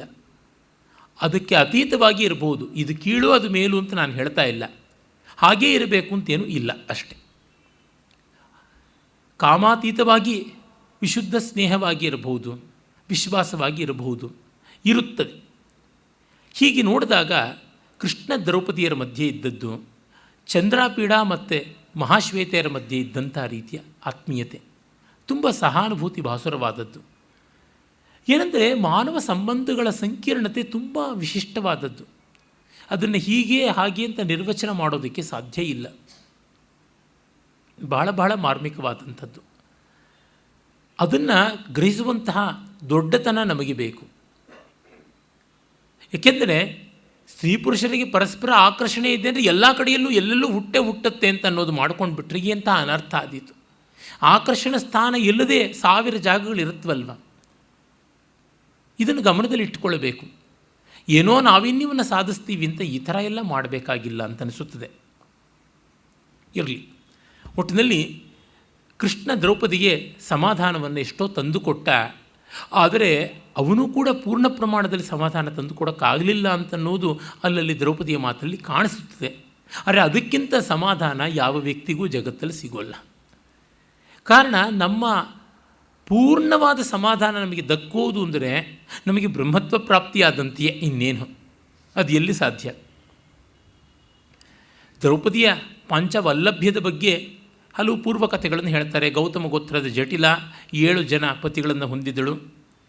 ವಾರ್ಕ್ಷಿ ಅನ್ನುವಂಥ ಮತ್ತೊಬ್ಬಳು 10 ಜನ ಭಾರ್ಗವ ಗೋತ್ರದ ಗಂಡಂದರನ್ನು ಪಡೆದಿದ್ದಳು. ಮತ್ತು ನಾಳಾಯಿನಿ ಎನ್ನುವ ಕಥೆ ಇತ್ತಿದ್ದು, ಅವಳು ಪತಿಂದೇಹಿ ಅಂತ 5 ಬಾರಿ ಪರಮೇಶ್ವರನನ್ನು ಕೇಳಿಕೊಂಡ್ಳು ಅಂತ. ಮತ್ತು ಪಂಚೇಂದ್ರರ ಕಥೆ, 5 ಇಂದ್ರರು ಶಾಪಗ್ರಸ್ತರಾಗಿ ಭೂಮಿಗಿಳಿದ್ರು, ಪಂಚಪಾಂಡವ ರೂಪದಲ್ಲಿ ಅವರ ಲಕ್ಷ್ಮೀ ಸ್ವರೂಪಿಣಿ ಈಕೆ ಬಂದದ್ದು ಅಂತನ್ನುವಂಥದ್ದು. ಇಲ್ಲಿಂದ ಮೊದಲುಗೊಂಡು ಇದೆಲ್ಲ ಪೌರಾಣಿಕ ಕಥೆಗಳಿಂದ ಮೊದಲುಗೊಂಡು ಪರಮಾರ್ಥವಾಗಿ ಪಂಚೇಂದ್ರಿಯಗಳು ಪಾಂಡವರು, ಅಲ್ಲಿ ಮನಸ್ಸು ದ್ರೌಪದಿ ಅನ್ನುವ ಅರ್ಥದಲ್ಲಿ ಇಲ್ಲಿ ಪಂಚಪಾಂಡವ ದ್ರೌಪದಿ ಸಂಬಂಧ ಅಂತೆಲ್ಲ ಹೇಳ್ತಾರೆ. ಅದೊಂದು ದೊಡ್ಡ ಸಂಕೇತವಾಗಿ ಧೃತರಾಷ್ಟ್ರನೇ ಅವಿದ್ಯೆ ಹುಟ್ಟು ಕುರುಡು, ಅವಿದ್ಯೆಯ ಕರ್ಮ ಅನಂತ, ಆ ಅನಂತ ಸಂಖ್ಯಾಕವಾದ 100 ಮಕ್ಕಳು ಅವನಿಗೆ ಅಂತ ಹೀಗೆಲ್ಲ ಮಾಡಿದಂಥದ್ದು ಅಂತ. ಗಾಂಧಾರಿ ಮಾತ್ಸರ್ಯಕ್ಕೆ, ದುರ್ಯೋಧನ ಲೋಭಕ್ಕೆ, ದುಶ್ಯಾಸನ ಕಾಮಕ್ಕೆ, ಕರ್ಣ ಮದಕ್ಕೆ, ಶಕುನಿ ಮಾತ್ಸರ್ಯ ಇದು ಕಪಟ ವಂಚನೆ ಇತ್ಯಾದಿಗಳಿಗೆ ಸಾಕಾರವಾದದ್ದು ಅಂತೆಲ್ಲ ಮಾಡಿದ್ದಾರೆ. ನಿತ್ಯ ಜಗದ್ವ್ಯಾಪಾರವೇ ಒಂದು ಜೂಜು. ಆ ಜೂಜಿನಲ್ಲಿ ಪಣವಾಗಿ ಈ ಒಂದು ಜೀವಾತ್ಮ ಸ್ವರೂಪಿಯಾದ ದ್ರೌಪದಿ, ಅಂತಃಕರಣ ಸ್ವರೂಪಿಯಾದ ದ್ರೌಪದಿ ಒಡ್ಡಲ್ಪಟ್ಟಿದ್ದು, ಕಟ್ಟ ಕಡೆಗೆ ಅದರಿಂದಾಗಿ ಯುದ್ಧವಾದದ್ದು ಅಂತ ಹೀಗೆಲ್ಲ ಮಾಡ್ತಾರೆ. ಏನೇ ಇರಲಿ, ಈ ಥರ ಒಂದು ಅಲೌಕಿಕವಾದ ಸಾಂಕೇತಿಕ ಕಲ್ಪನೆ ಮಾಡೋದಕ್ಕೂ ಮಹಾಭಾರತದಲ್ಲಿ ಅವಕಾಶ ಉಂಟು. ಪರಂಪರೆ ಅದನ್ನು ಗಟ್ಟಿ ಮಾಡಿಕೊಂಡು ಬಂದಿದೆ. ಆದರೆ ಅವುಗಳ ಸ್ವಾರಸ್ಯ ಕಡಿಮೆ. ಜೀವ ವ್ಯಾಪಾರದಲ್ಲಿಯೇ ಸ್ವಾರಸ್ಯ ಹೆಚ್ಚಿರುವುದು. ಈ ಸಾಂಕೇತಿಕವಾಗಿ ಮಾಡಿದ್ರೆ GVR ಸಿನಿಮಾ ಆಗುತ್ತಷ್ಟೇ, ಇನ್ನೇನೂ ಇಲ್ಲ. ತುಂಬ ಸಂಕೇತ ಮಾಡಿಕೊಂಡು ನಾವು ಸಂಕಟ ಪಡಬೇಕಾಗಿಲ್ಲ. ಮಾನವ ಮಾತ್ರವಾಗಿ ನೋಡಿದ್ರೆ ಸಾಕು, ಬೇಕಾದಷ್ಟು ಸ್ವಾರಸ್ಯ ಸಿಗುತ್ತದೆ. ಆದರೆ ದ್ರೌಪದಿಯನ್ನು ಕುಂಬಾರರ ಕೇರಿಗೆ ಅರ್ಜುನಾದಿಗಳು ಕರ್ಕೊಂಡು ಬಂದ ಮೇಲೆ ನೋಡಿ, ಅಂದು ರಾತ್ರಿಯಿಂದಲೇ ಅವಳು ಮನೆಯ ಕೆಲಸದ ಇನ್ಚಾರ್ಜ್ ತೊಗೊಂಡು ಬಿಟ್ಲು. ಇನ್ನೂ ಮದುವೆ ಆಗಿಲ್ಲ, ಆಗಲೇ ಮನೆ ತುಂಬಿಸಿಕೊಂಡಿದ್ದಾರೆ. ಅದು ಎಂಥ ಮನೆ, ಗುಡಿಸಲು 10/6 10/8 ಏನೋ ಒಂದು. ಆ ಒಂದು ಸಣ್ಣ ಕೊಠಡಿಯಲ್ಲಿ ಪಂಚಪಾಂಡವರು ಮದುವೆಯಾಗಿಲ್ಲದ ಕಾರಣ ಬ್ರಹ್ಮಚಾರಿಗಳಾಗಿದ್ದರಿಂದ ಭಿಕ್ಷಾಟನೆಗೆ ಅರ್ಹತೆ ಉಂಟು ಅಂತ ಭಿಕ್ಷೆ ಎತ್ತುಕೊಂಡು ಬಂದಿದ್ದಾರೆ. ಬೆಳಗ್ಗೆ ಸ್ವಯಂವರಕ್ಕೆ ಹೋದರು, ಅಪರಾಹ್ನ ಸ್ವಯಂವರ ಮುಗಿಸಿಕೊಂಡು ಬಂದರು. ಸಂಜೆ ಹೊತ್ತಿಗೆ ಭಿಕ್ಷಕ್ಕೆ ಹೋಗಿ ತೊಗೊಂಡು ಬಂದರು ಭಿಕ್ಷವನ್ನು. ಆಗ ಕುಂತಿ ದ್ರೌಪದಿಗೆ ಹೇಳ್ತಾಳೆ, ಅಮ್ಮ, ಇನ್ನು ಮೇಲೆ ನಿನಗೆ ಎಲ್ಲ ಬಾಧ್ಯತೆ, ಈ ಭಿಕ್ಷೆಯನ್ನು ಹೀಗೀಗೆ ವಿತರಣೆ ಮಾಡಬೇಕು. ಅರ್ಧ ಭೀಮನಿಗೆ, ಇನ್ನು ಮಿಕ್ಕಿದ ಅರ್ಧದಲ್ಲಿ ನಮಗೆಲ್ಲರಿಗೂ. ಇದನ್ನು ನೀನು ದೀನಾನಾಥರಿಗೆ, ಭಿಕ್ಷುಕರಿಗೆಲ್ಲ ಕೊಡಬೇಕಾದದ್ದು. ಭಿಕ್ಷೆ ಎತ್ತಿದ್ರೊಳಗೆ ಭಿಕ್ಷುಕರಿಗೆ ಭಾಗ. ನೋಡಿ ಯಾವ ದೊಡ್ಡತನ ಉಂಟು. ನಿನಗೂ ನನಗೂ ಒಂದಷ್ಟು ಭಾಗ ಅಂತೆಲ್ಲ ಹೇಳಿ ಮಾಡಿ 5 ಸೋದರರು ಪರಸ್ಪರ ಅನ್ಯೋನ್ಯವಾಗಿ ಮಾತಾಡ್ಕೊಳ್ತಾ ಮಲಗುತ್ತಾರೆ ಸಾಲಿಗೆ. ಅವರು ಯುದ್ಧತಂತ್ರ ವಿಷಯಗಳನ್ನು, ಗಜವಾಹ್ಯಾಲಿ, ತುರಗವಾಹ್ಯಾಲಿ ಇತ್ಯಾದಿಗಳನ್ನು ಕುರಿತು ಮಾತಾಡ್ತಾರೆ. ಅವರ ತಲೆದೆಸೆಗೆ ಉದ್ದಕ್ಕೆ ಕುಂತಿ ಮಲಗ್ತಾಳೆ, ಕಾಲ್ದೆಸೆಗೆ ಉದ್ದಕ್ಕೆ ದ್ರೌಪದಿ ಮಲಗ್ತಾಳೆ ಅಂತ ಬರುತ್ತದೆ. ಅಂದರೆ ಸಾಲಾಗಿ 7 ಜನ ಮಲಗುವಷ್ಟು ಜಾಗ ಇಲ್ಲ. ಹೇಳಿದ್ನಲ್ಲ 10/7 ಅಂತ. ಭೀಮನಿಗೆ ಜಾಸ್ತಿ ಜಾಗ ಬೇಕು ಒಂದು ಕಡೆ. ಅದು ಧರ್ಮರಾಜನಿಂದ ಕಾಂಪನ್ಸೇಟ್ ಆಗುತ್ತೆ, ಪರವಾಗಿಲ್ಲ. ಆ ಕಡೆ ಈ ಕಡೆ ತಾಯಿ ಮತ್ತು ಸೊಸೆ ಮಲಗಿದ್ದು. ಆಗ ಅವರು ಮಾತಾಡ್ಕೊಳ್ತಾ ಇರೋದನ್ನೆಲ್ಲ ದೃಷ್ಟದ್ಯುಮ್ನ ಕೇಳಿಕೊಂಡು ಹೋಗ್ತಾನೆ. ಕ್ಷತ್ರಿಯರ ಮನೆಗೆ ತಂಗಿ ಬಂದು ಸೇರಿದ್ದಾಳೆ ಅಂತೆಲ್ಲ ಗೊತ್ತಾಗುತ್ತದೆ. ಅಂದು ಕೃಷ್ಣ ಬೇರೆ ಬಂದಿದ್ದ. ಏಕಕಾಲದಲ್ಲಿ ಪಾಂಡವರ ಮನೆಗೆ ಕೃಷ್ಣೆಯರು ಬಂದದ್ದು. ಮುಸ್ಸಂಜೆ ಆಗ್ತಾ ಇದ್ದಂತೆ ಕೃಷ್ಣ ಬಲರಾಮರು ಬಂದು ತಾನು ಆ ಹೊತ್ತಿಗೆ ಮೊದಲಿಗೆ ಪಾಂಡವರನ್ನು ಕಂಡದ್ದು ಪರಿಚಯ ಮಾಡಿಕೊಳ್ತಾನೆ. ಅತ್ತೆ ಕುಂತಿಗೆ ತನ್ನ ಹೆಸರು ಹೇಳಿಕೊಂಡು ಗೋತ್ರ ಪ್ರವರಪೂರ್ವಕವಾಗಿ ನಮಸ್ಕಾರ ಮಾಡ್ತಾನೆ ಅಂತೆಲ್ಲ ಬರುತ್ತದೆ. ಅದನ್ನೆಲ್ಲ ನಾನು ಕೃಷ್ಣ ಪಾತ್ರದಲ್ಲಿ ವಿವರಿಸ್ತೀನಿ.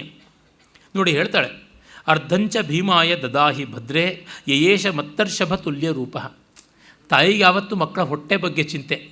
ನೋಡಮ್ಮ, ಇವನಿಗೆ ಆಲೂಗಡ್ಡೆ ಸೇರೋದಿಲ್ಲ, ಇವನಿಗೆ ಪಡವಲಕಾಯಿ ಕಂಡ್ರೆ ಆಗೋದಿಲ್ಲ, ಇವನಿಗೆ ಬೀಟ್ರೂಟ್ ಅಂದರೆ ಪಂಚಪ್ರಾಣ, ಇವನಿಗೆ ಕಾಫಿಗೆ ಸಕ್ಕರೆ ಕಡಿಮೆ ಇರಬೇಕು, ಇವನಿಗೆ ಟೀ ಬಿಟ್ಟು ಕಾಫಿ ಆಗೋದಿಲ್ಲ ಅಂತ ಒಬ್ಬೊಬ್ಬರು ಮಕ್ಕಳದೂ ಹೇಳ್ಕೊಂಡು ಬಂದಂತೆ ಹೇಳ್ತಾಳೆ. ಶ್ಯಾಮೋ ಯುವ ಸಂಹನನೋಪಪನ್ನ ಯಶೋ ಹಿ ವೀರೋ ಬಹುಭುಕ್ತತೈವ. ಇವನು ನೋಡಮ್ಮ, ರಸರಸವಾಗಿ ಮೈ ತುಂಬಿಕೊಂಡವನು, ಭಾರೀ ಗಾತ್ರದವನು, ಹೊಟ್ಟೆ ರಟ್ಟೆ ಎಲ್ಲ ಒಂದೇ ತರಹ, ಇವನೇ ನಮಗೆ ಕವಚ, ಇವನು ಬಹುಭುಕ್ ತುಂಬ ತಿಂತಾನೆ, ತಳ್ಳು ಚೆನ್ನಾಗಿ ತಳ್ಳು ಇವನು ಎಲೆಗೆ ಅಂಥೇಳಿ. ಆಗ ಸಾ ಹೃಷ್ಟರೂಪ ಇವತ್ತು ರಾಜಪುತ್ರಿ ಸಂತೋಷವೇ ಮೂರ್ತಿಮತ್ತಂತೆ ನಗನಗ್ತಾ ಬಡಿಸಿದಳು ಅಂತ. ಅಂದರೆ ಅತ್ತೆ ಸೊಸೆಯರಿಗೆ ಪ್ರೀತಿ ಇತ್ತು, ಅದು ಮಾತ್ರ ತುಂಬ ಚೆನ್ನಾಗಿ ಕಾಣುತ್ತದೆ.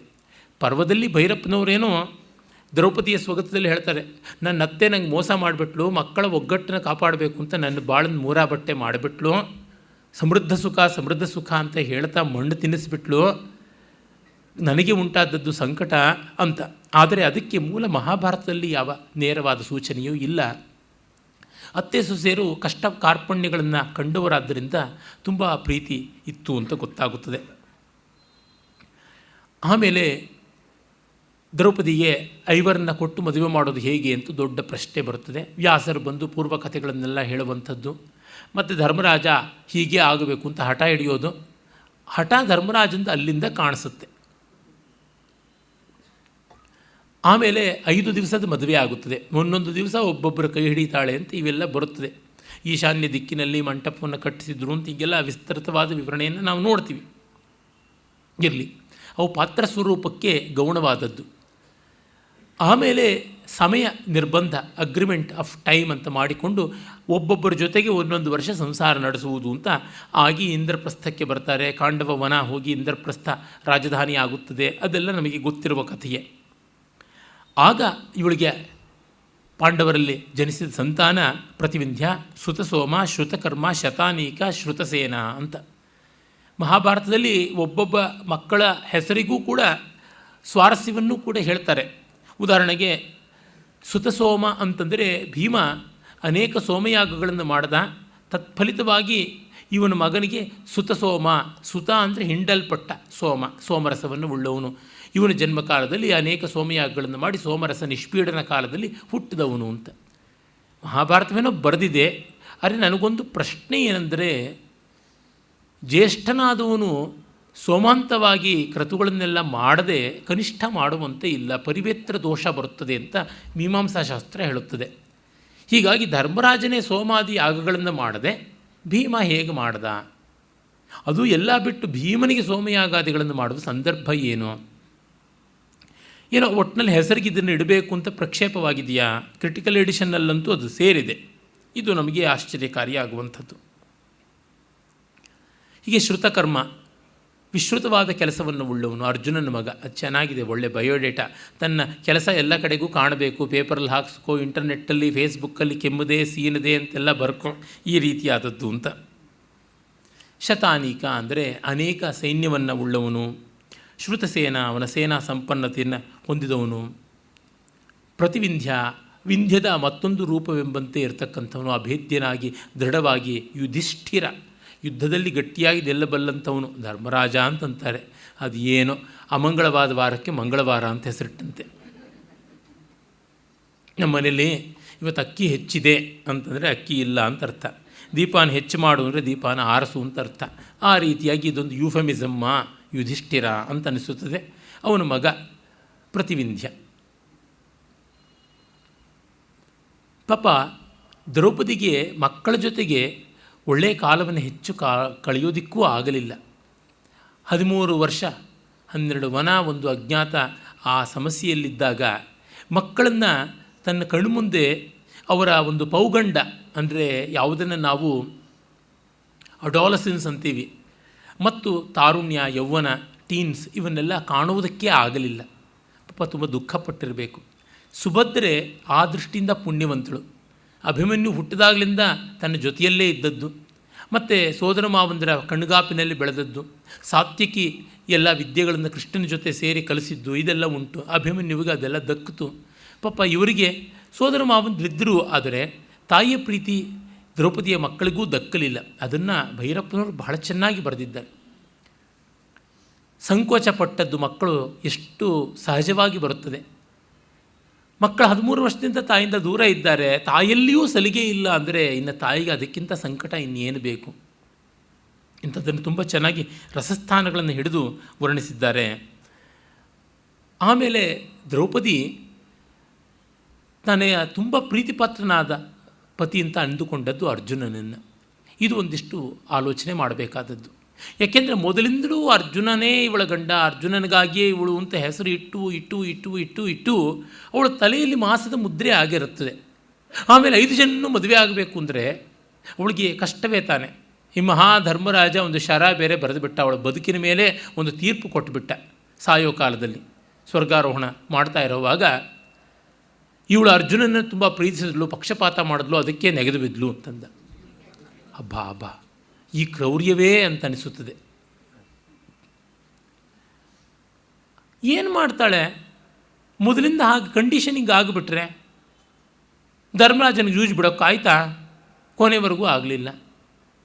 ಹೀಗಾಗಿ ತಾನೇ ತನ್ನ ಎಲೆ ಮೇಲೆ ಹಂದಿ ಸತ್ತು ಬಿದ್ದಾಗ ಮತ್ತೊಬ್ಬರ ಎಲೆ ಮೇಲೆ ಹೆಗ್ಗಡ ಸತ್ತು ಬಿದ್ದಿದೆ ಅಂತ ಹೇಳುವುದರೊಳಗೆ ಏನಾದರೂ ನ್ಯಾಯ ಉಂಟೆ? ಅರ್ಜುನನ ಮೇಲೆ ಪ್ರೀತಿ ಇತ್ತು, ಹೌದು. ಹೆಂಗಸರು ಇಷ್ಟಪಡುವ ಎಲ್ಲ ಗುಣಲಕ್ಷಣಗಳು ಅರ್ಜುನನಲ್ಲಿ ಇತ್ತು. ಇನ್ನೇನು ಮಾಡ್ತಾಳೆ? ಅದನ್ನು ಬಹಳ ಚೆನ್ನಾಗಿ ಭೈರಪ್ಪನವರ ಪರ್ವದಲ್ಲಿ ಚಿತ್ರಣ ಮಾಡಿ ತೋರಿಸಿದ್ದಾರೆ. ಧರ್ಮರಾಜ ಯಾವ ಹೆಣ್ಣು ಇಷ್ಟಪಡದೇ ಇರತಕ್ಕಂಥ ವ್ಯಕ್ತಿತ್ವ. ನಮ್ಮ ತಾಯಿ ಎಷ್ಟು ಬೈತಾ ಇದ್ರು ಧರ್ಮರಾಜನ್ನ. ಭೀಮ ಇಷ್ಟಪಡಬಹುದಾದರೂ ಕೂಡ ಒಂದು ರೀತಿ ಮೋಜು ಅಂತಾರಲ್ಲ, ಉನ್ಮಾದದ ಪ್ರೀತಿಯನ್ನು ಇಟ್ಟುಕೊಳ್ಳೋಕ್ಕೆ ಸಾಧ್ಯ ಇಲ್ಲ.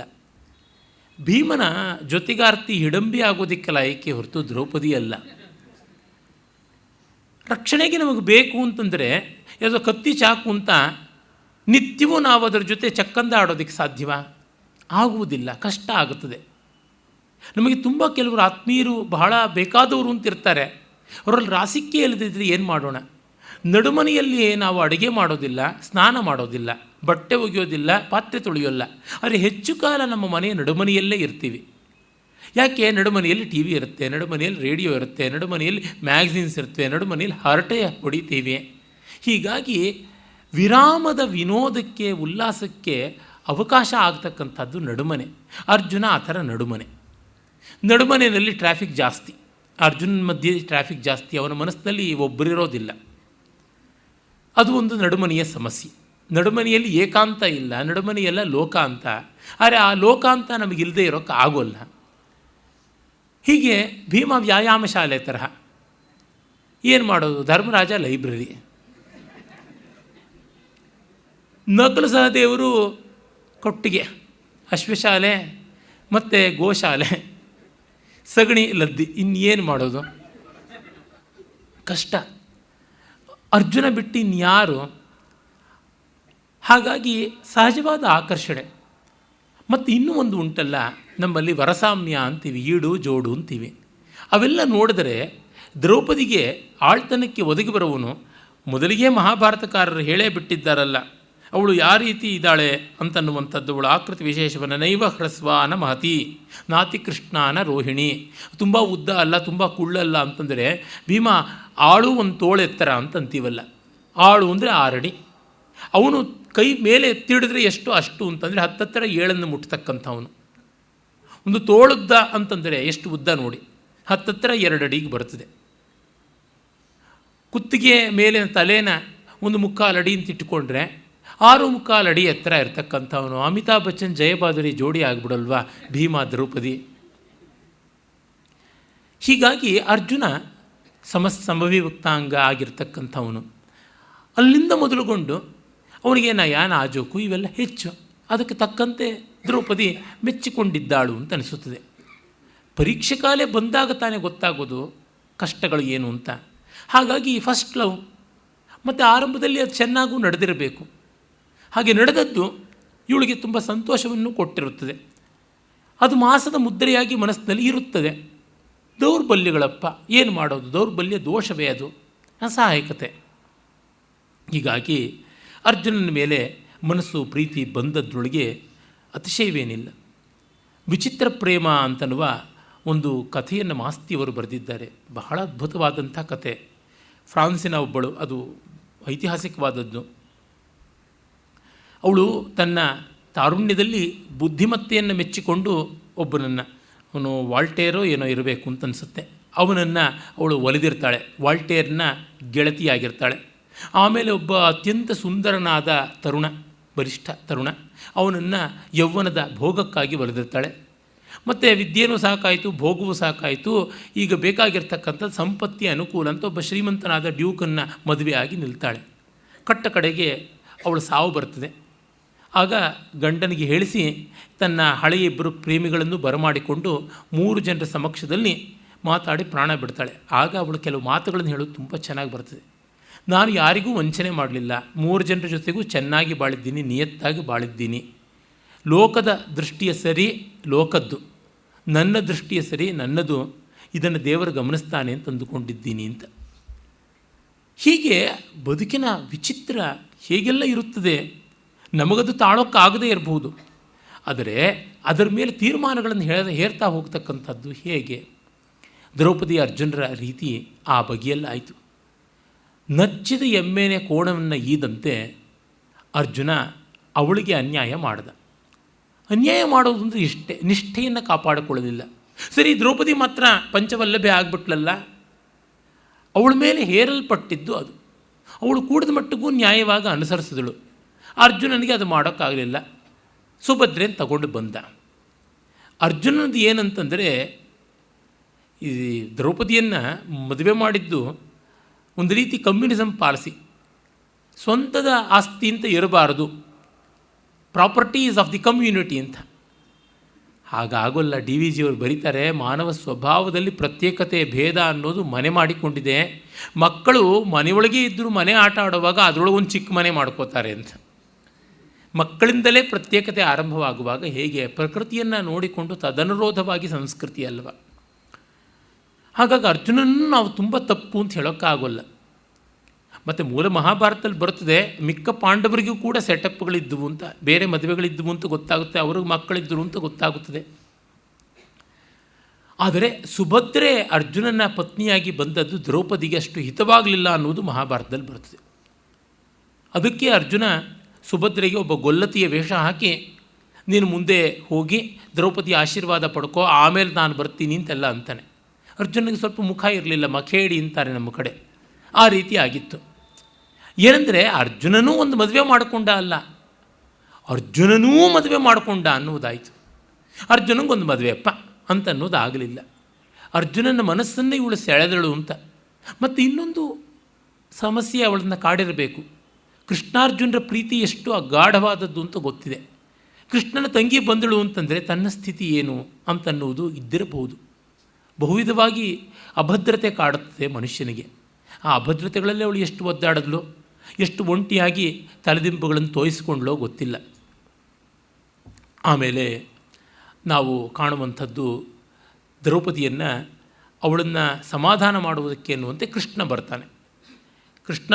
ಅರ್ಜುನ ಮತ್ತು ಸುಭದ್ರೆ ಇಬ್ಬರನ್ನು ಕಳಿಸಿಕೊಟ್ಟ ಮೇಲೆ ಬಲರಾಮನ ಕೋಪವನ್ನು ಕೃಷ್ಣ ಉಪಶಮನ ಮಾಡಿ, ಆಗಿದ್ದಾಯಿತು, ನಮಗಿಷ್ಟ ಇಲ್ಲದೆ ಇದ್ದರೆ ನಮ್ಮ ಹುಡುಗಿನ ಹಾರಿಸ್ಕೊಂಡು ಹೋದ, ಇನ್ನು ಮರ್ಯಾದೆಯಾಗಿ ಒಂದು ಮದುವೆ ಅಂತ ಮಾಡಬೇಕಲ್ಲ, ನೀನು ಹೋಗಿ ಉಪಚಾರವನ್ನು ನಡೆಸು ಅಂತ ಕೃಷ್ಣನ ದಬಾಯಿಸಿ ಬಲರಾಮ ಕಳಿಸ್ತಾನೆ. ಬೇಕಾಗಿದ್ದು ತನಗದೆ ಅಂತ ಕೃಷ್ಣ ಬರ್ತಾನೆ. ಹಾಗೆ ಬಂದಾಗ ದ್ರೌಪದಿ ಮತ್ತು ಕೃಷ್ಣ ಇವರಿಬ್ಬರು ಎರಡನೇ ಬಾರಿ ಪರಸ್ಪರ ಭೇಟಿ ಮಾಡ್ತಾರೆ. ಮೊದಲನೇ ಬಾರಿ ಸ್ವಯಂವರದಲ್ಲಿ, ಆಮೇಲೆ ಜೊತೆಯಲ್ಲೇ ಬಂದು ಹಸ್ತಿನಾವತಿಯಲ್ಲಿ ಉಳಿದು ಹಸ್ತಿನಾವತಿಯಿಂದ ಇಂದ್ರಪ್ರಸ್ಥ ಮಾಡಿಕೊಳ್ಳೋದಕ್ಕೆ ಖಾಂಡವವನಕ್ಕೆ ಬಂದದ್ದು. ಆ ಒಂದು ಘಟ್ಟದಲ್ಲಿ ಹಲವು ತಿಂಗಳೋ ಅಥವಾ ಒಂದು ವರ್ಷ 2 ವರ್ಷವೋ ಕೃಷ್ಣ ಪಾಂಡವರ ಜೊತೆಗಿದ್ದ. ದ್ರೌಪದಿಗೂ ಕೃಷ್ಣನಿಗೂ ವಿಶ್ವಾಸ ಆಗಿ ಬಂದಿದ್ದಿರ್ಬೋದು. ಕೃಷ್ಣ ಬಂದು ಈ ಎರಡನೇ ಬಾರಿಯ ಭೇಟಿಯಲ್ಲಿ ಒಂದಿಷ್ಟು ಸಮಾಧಾನವನ್ನು ಹೇಳಿ ಹೋಗಿರ್ತಾನೆ. ಆಗ ದ್ರೌಪದಿಗೆ ಒಂದು ಮಟ್ಟದ ಸಾಂತ್ವನ ಸಿಕ್ಕಿರಬಹುದು. ಅದು ಒಂದು ಸಂದರ್ಭ ಎಚ್.ಎಸ್. ವೆಂಕಟೇಶ ಮೂರ್ತಿಯವರು ತುಂಬ ಚೆನ್ನಾಗಿ ಬರೀತಾರೆ. ಅದೊಂದು ಏಕವ್ಯಕ್ತಿ ರೂಪಕದಲ್ಲಿ ದ್ರೌಪದಿ ಅವಳು ಹೇಳ್ಕೊತಾಳೆ, ನನಗೆ ನೋಡಿ ಕೃಷ್ಣನ ಪತ್ನಿಯರು, ಭೀಮನ ಪತ್ನಿ ಹಿಡಿಂಬೆ ಮತ್ತು ಸುಭದ್ರೆ ಇವರೆಲ್ಲ ಇದ್ದುಕೊಂಡು ಒಮ್ಮೆ ಯಮುನಾ ನದಿ ತೀರದಲ್ಲಿ ಒಂದು ವಿಹಾರಕ್ಕೆ ಹೋಗಿದ್ದಾಗ, ಅದು ಖಾಂಡವ ವನ ದಹನದ ಪ್ರಕರಣದ ಹಿನ್ನೆಲೆ, ಎಲ್ಲರೂ ಮಾತಾಡ್ಕೋತಿದ್ದಾಗ ಹಿಡಿಂಬೆ ಹೇಳ್ತಾಳೆ, ಅಪ್ಪ ನಮ್ಮ ಯಜಮಾನರಿಗೆ, ಆಗ ಮೂಲ ಮಹಾಭಾರತದಲ್ಲಿ ಇಲ್ಲ ಇದು, ಯದ್ವಾ ತದ್ವಾ ಅಡುಗೆ ಮಾಡಬೇಕು, ಬೇಕಾದಷ್ಟು ರುಚಿ ಗಾತ್ರ ಗುಣ ಎಲ್ಲ ಇರುವಂಥ ಪದಾರ್ಥಗಳಾಗಬೇಕು ಅಂತೆಲ್ಲ ಹೇಳಿ, ಸತ್ಯಭಾಮೆ ತನ್ನ ಗಂಡನ ಬಗ್ಗೆ ಹಾಗೆ ಹೀಗೆ ಅಂತ ಹೇಳ್ಕೋತಾಳೆ. ಹೀಗೆಲ್ಲ ಸುಭದ್ರೆ ಅಂತೂ ಅರ್ಜುನ ನಚ್ಚುತನ, ನಾಜೂಕು, ಜಾಣ್ಮೆ ಇತ್ಯಾದಿಗಳನ್ನು ಹೇಳ್ಕೊಂಡಾಗ ದ್ರೌಪದಿಗೆ ಯಾರ ಬಗ್ಗೆ ಹೇಳ್ಕೊಳ್ಳೋಣ, ತಾನು ಭೀಮನ ಬಗ್ಗೆ ಹೇಳಿದ್ರೆ ಇನ್ನೊಬ್ಬ ಗಂಡನ ಬಗ್ಗೆ ಹೇಳ್ತಾ ಇದ್ದೀನ ಅಂತ. ಯಾಕೆಂದರೆ ಈಗಾಗಲೇ ಭೀಮನ ಪಾತ್ರವನ್ನು ತೊಗೊಂಡ್ಬಿಟ್ಟಿದ್ದಾಳಲ್ಲ ಹಿಡಿಂಬೆ, ಅರ್ಜುನನ ಬಗ್ಗೆ ಹೇಳಿದ್ರೆ ಸುಭದ್ರೆ. ಹಾಗಾಗಿ 5 ಜನ ಗಂಡಂದ್ರಿದ್ದರೂ ಅವ್ರ ಬಗ್ಗೆ ಹೇಳೋದು ಅಂದರೆ ಬೇರೆ ಗಂಡಂದ್ರ ಬಗ್ಗೆ ಹೇಳೋದು ಅನ್ನೋ ಮುಜುಗರವಾಯಿತು ಅಂತ ತುಂಬ ಸೂಕ್ಷ್ಮವಾದ ಭಾವವನ್ನು ಗಮನಿಸಿದ್ದಾರೆ. ಅಂದರೆ ನಾವು ಎಲ್ಲರಿಗೂ ಬೇಕಾದವರಾದಾಗ ನಮಗೆ ಯಾರೂ ಇರುವುದಿಲ್ಲ. ನೋಡಿ, ತುಂಬ ಮನೆ ಅನೇಕ ಜನರ ಬರು ಹೋಗುವಿಕೆಯಿಂದ ತುಂಬಿ ತುಳುಕಾಡ್ತಿದ್ರೆ ಅದು ಮನೆ ಆಗೋದಿಲ್ಲ, ಮ್ಯೂಸಿಯಂ ಆಗುತ್ತೆ, ಮಠವಾಗುತ್ತೆ. ವಿಜಯನಾಥ್ ಶೆಣೈ ಅಂತ ಕಲಾಭಿಜ್ಞರಾದವರು ತುಂಬ ಅಪರೂಪದ ವಸ್ತುಗಳನ್ನೆಲ್ಲ ಸಂಗ್ರಹ ಮಾಡಿಕೊಂಡು ಹಳೆಯ ಮನೆಯ ಆಕರ್ಷಕವಾದ ಕಲಾತ್ಮಕವಾದ ಕೆತ್ತನೆಗಳಿಂದ ಕೂಡಿರುವ ಜಂತಿಗಳು, ಕಂಬಗಳು, ತೊಲೆಗಳು ಇವುಗಳನ್ನೆಲ್ಲ ಇಟ್ಟುಕೊಂಡು ಮನೆಯನ್ನು ಒಂದು ಮಣಿಪಾಲದಲ್ಲಿ ಕಟ್ಟಿಕೊಂಡ್ರು. ಊರೆಲ್ಲ ಅದನ್ನು ನೋಡೋದಕ್ಕೆ ಬಂದು ಅವ್ರ ಪಾಲಿಗೆ ಮನೆಯ ಏಕಾಂತತೆ ಲಭ್ಯವಾಗದೆ ಮನೆಯನ್ನೇ ಅವರು ಮ್ಯೂಸಿಯಂ ಮಾಡಿ ಬೇರೆ ಕಡೆಗೆ ಬಂದುಬಿಡಬೇಕಾಯ್ತು. ಇದು ಒಂದು ವಿಡಂಬನೆ.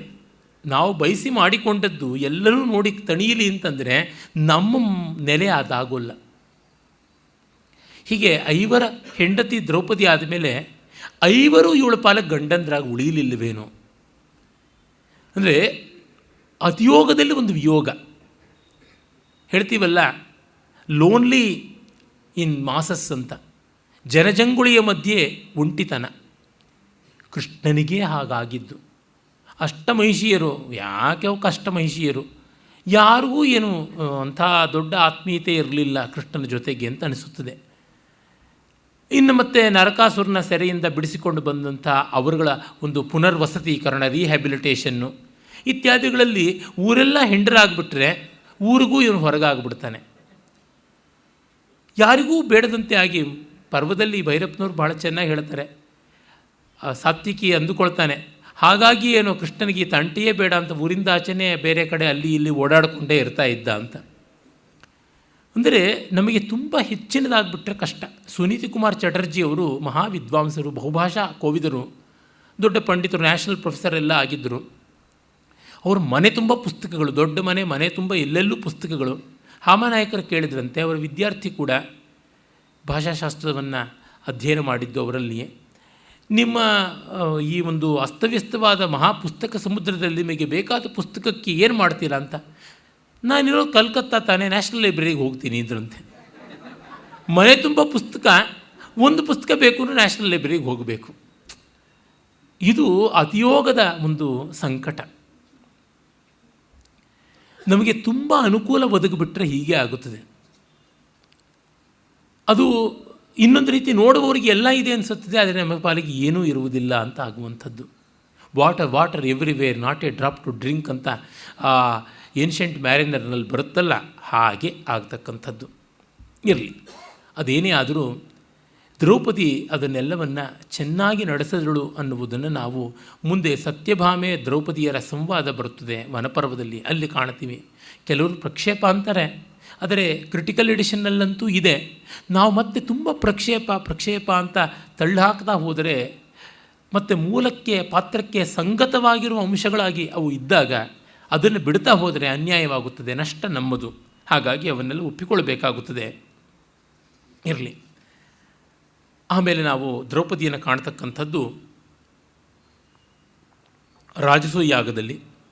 ಅವಳು ಪತ್ನಿಶಾಲೆಯಲ್ಲಿ ಇದ್ದಳು ಅಂತ ನಮಗೆ ಗೊತ್ತಾಗುತ್ತದೆ. ದುರ್ಯೋಧನನ ಅವಮಾನ ಕಾಲದಲ್ಲಿ ಅವಳು ನಕ್ಕಿದ್ದಂತೂ ಅಲ್ಲ, ಅದನ್ನು ಹೇಳಿದ್ದೀನಿ ದುರ್ಯೋಧನನ ಪಾತ್ರ ವಿಶ್ಲೇಷಣೆಯ ಕಾಲದಲ್ಲಿ. ಅವಳು ಆ ಅವಮಾನವನ್ನೆಲ್ಲ ಮಾಡಿದವಳು ಅಲ್ಲ. ಆ ಥರದ ಚೀಪ್ ಪರ್ಸನ್ಯಾಲಿಟಿ ಅವಳದಲ್ಲ. ಯಾರೋ ಒಂದಷ್ಟು ಜನ ಅವಳ ಸಖೀರು ಮತ್ತೊಬ್ಬರು ಎಲ್ಲ ನಕ್ಕರು ಅಂತ ಗೊತ್ತಾಗುತ್ತದೆ. ಹಾಗೆಲ್ಲ ದುರ್ಯೋಧನ ಆಡದಂತೆ ಆಡಿದ್ರೆ ಯಾರಿಗೂ ನಗು ಬರ್ತದೆ.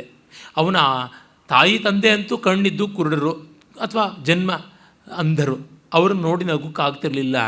ಇನ್ನು ಆ ಸಂದರ್ಭದಲ್ಲಿ ದುರ್ಯೋಧನ ತಮ್ಮಂದಿರಿದ್ದರೂ ನಗ್ತಾಯಿದ್ರು, ದುಶ್ಯಳೆ ಇದ್ದರೂ ನಗ್ತಾಯಿದ್ರು, ಭಾನುಮತಿ ಇದ್ದರೂ ನಗ್ತಾ ಇದ್ದದ್ದೇನೆ ಆಗಿತ್ತು. ಹೀಗಾಗಿ ಅಲ್ಲಿ ಯಾವುದೂ ಆಕ್ಷೇಪಾರ್ಹವಾದದ್ದಲ್ಲ. ಅದನ್ನು ಸ್ಪೋರ್ಟಿವ್ ಆಗಿ ತೆಗೆದುಕೊಳ್ಳದೇ ಇದ್ದ ದುರ್ಯೋಧನನದೇ ತಪ್ಪು ಅಂತ ನಾನು ತಿಳಿಸಿದ್ದೀನಿ. ಆಮೇಲೆ ನಾವು ಕಾಣುವುದು ಈ ಮಾಯಾ ದುರೋಧರ ಅಥವಾ ಮಾಯಾದ್ಯೂತಕ್ಕೆ ಪಾಂಡವರು ಬಂದಾಗ,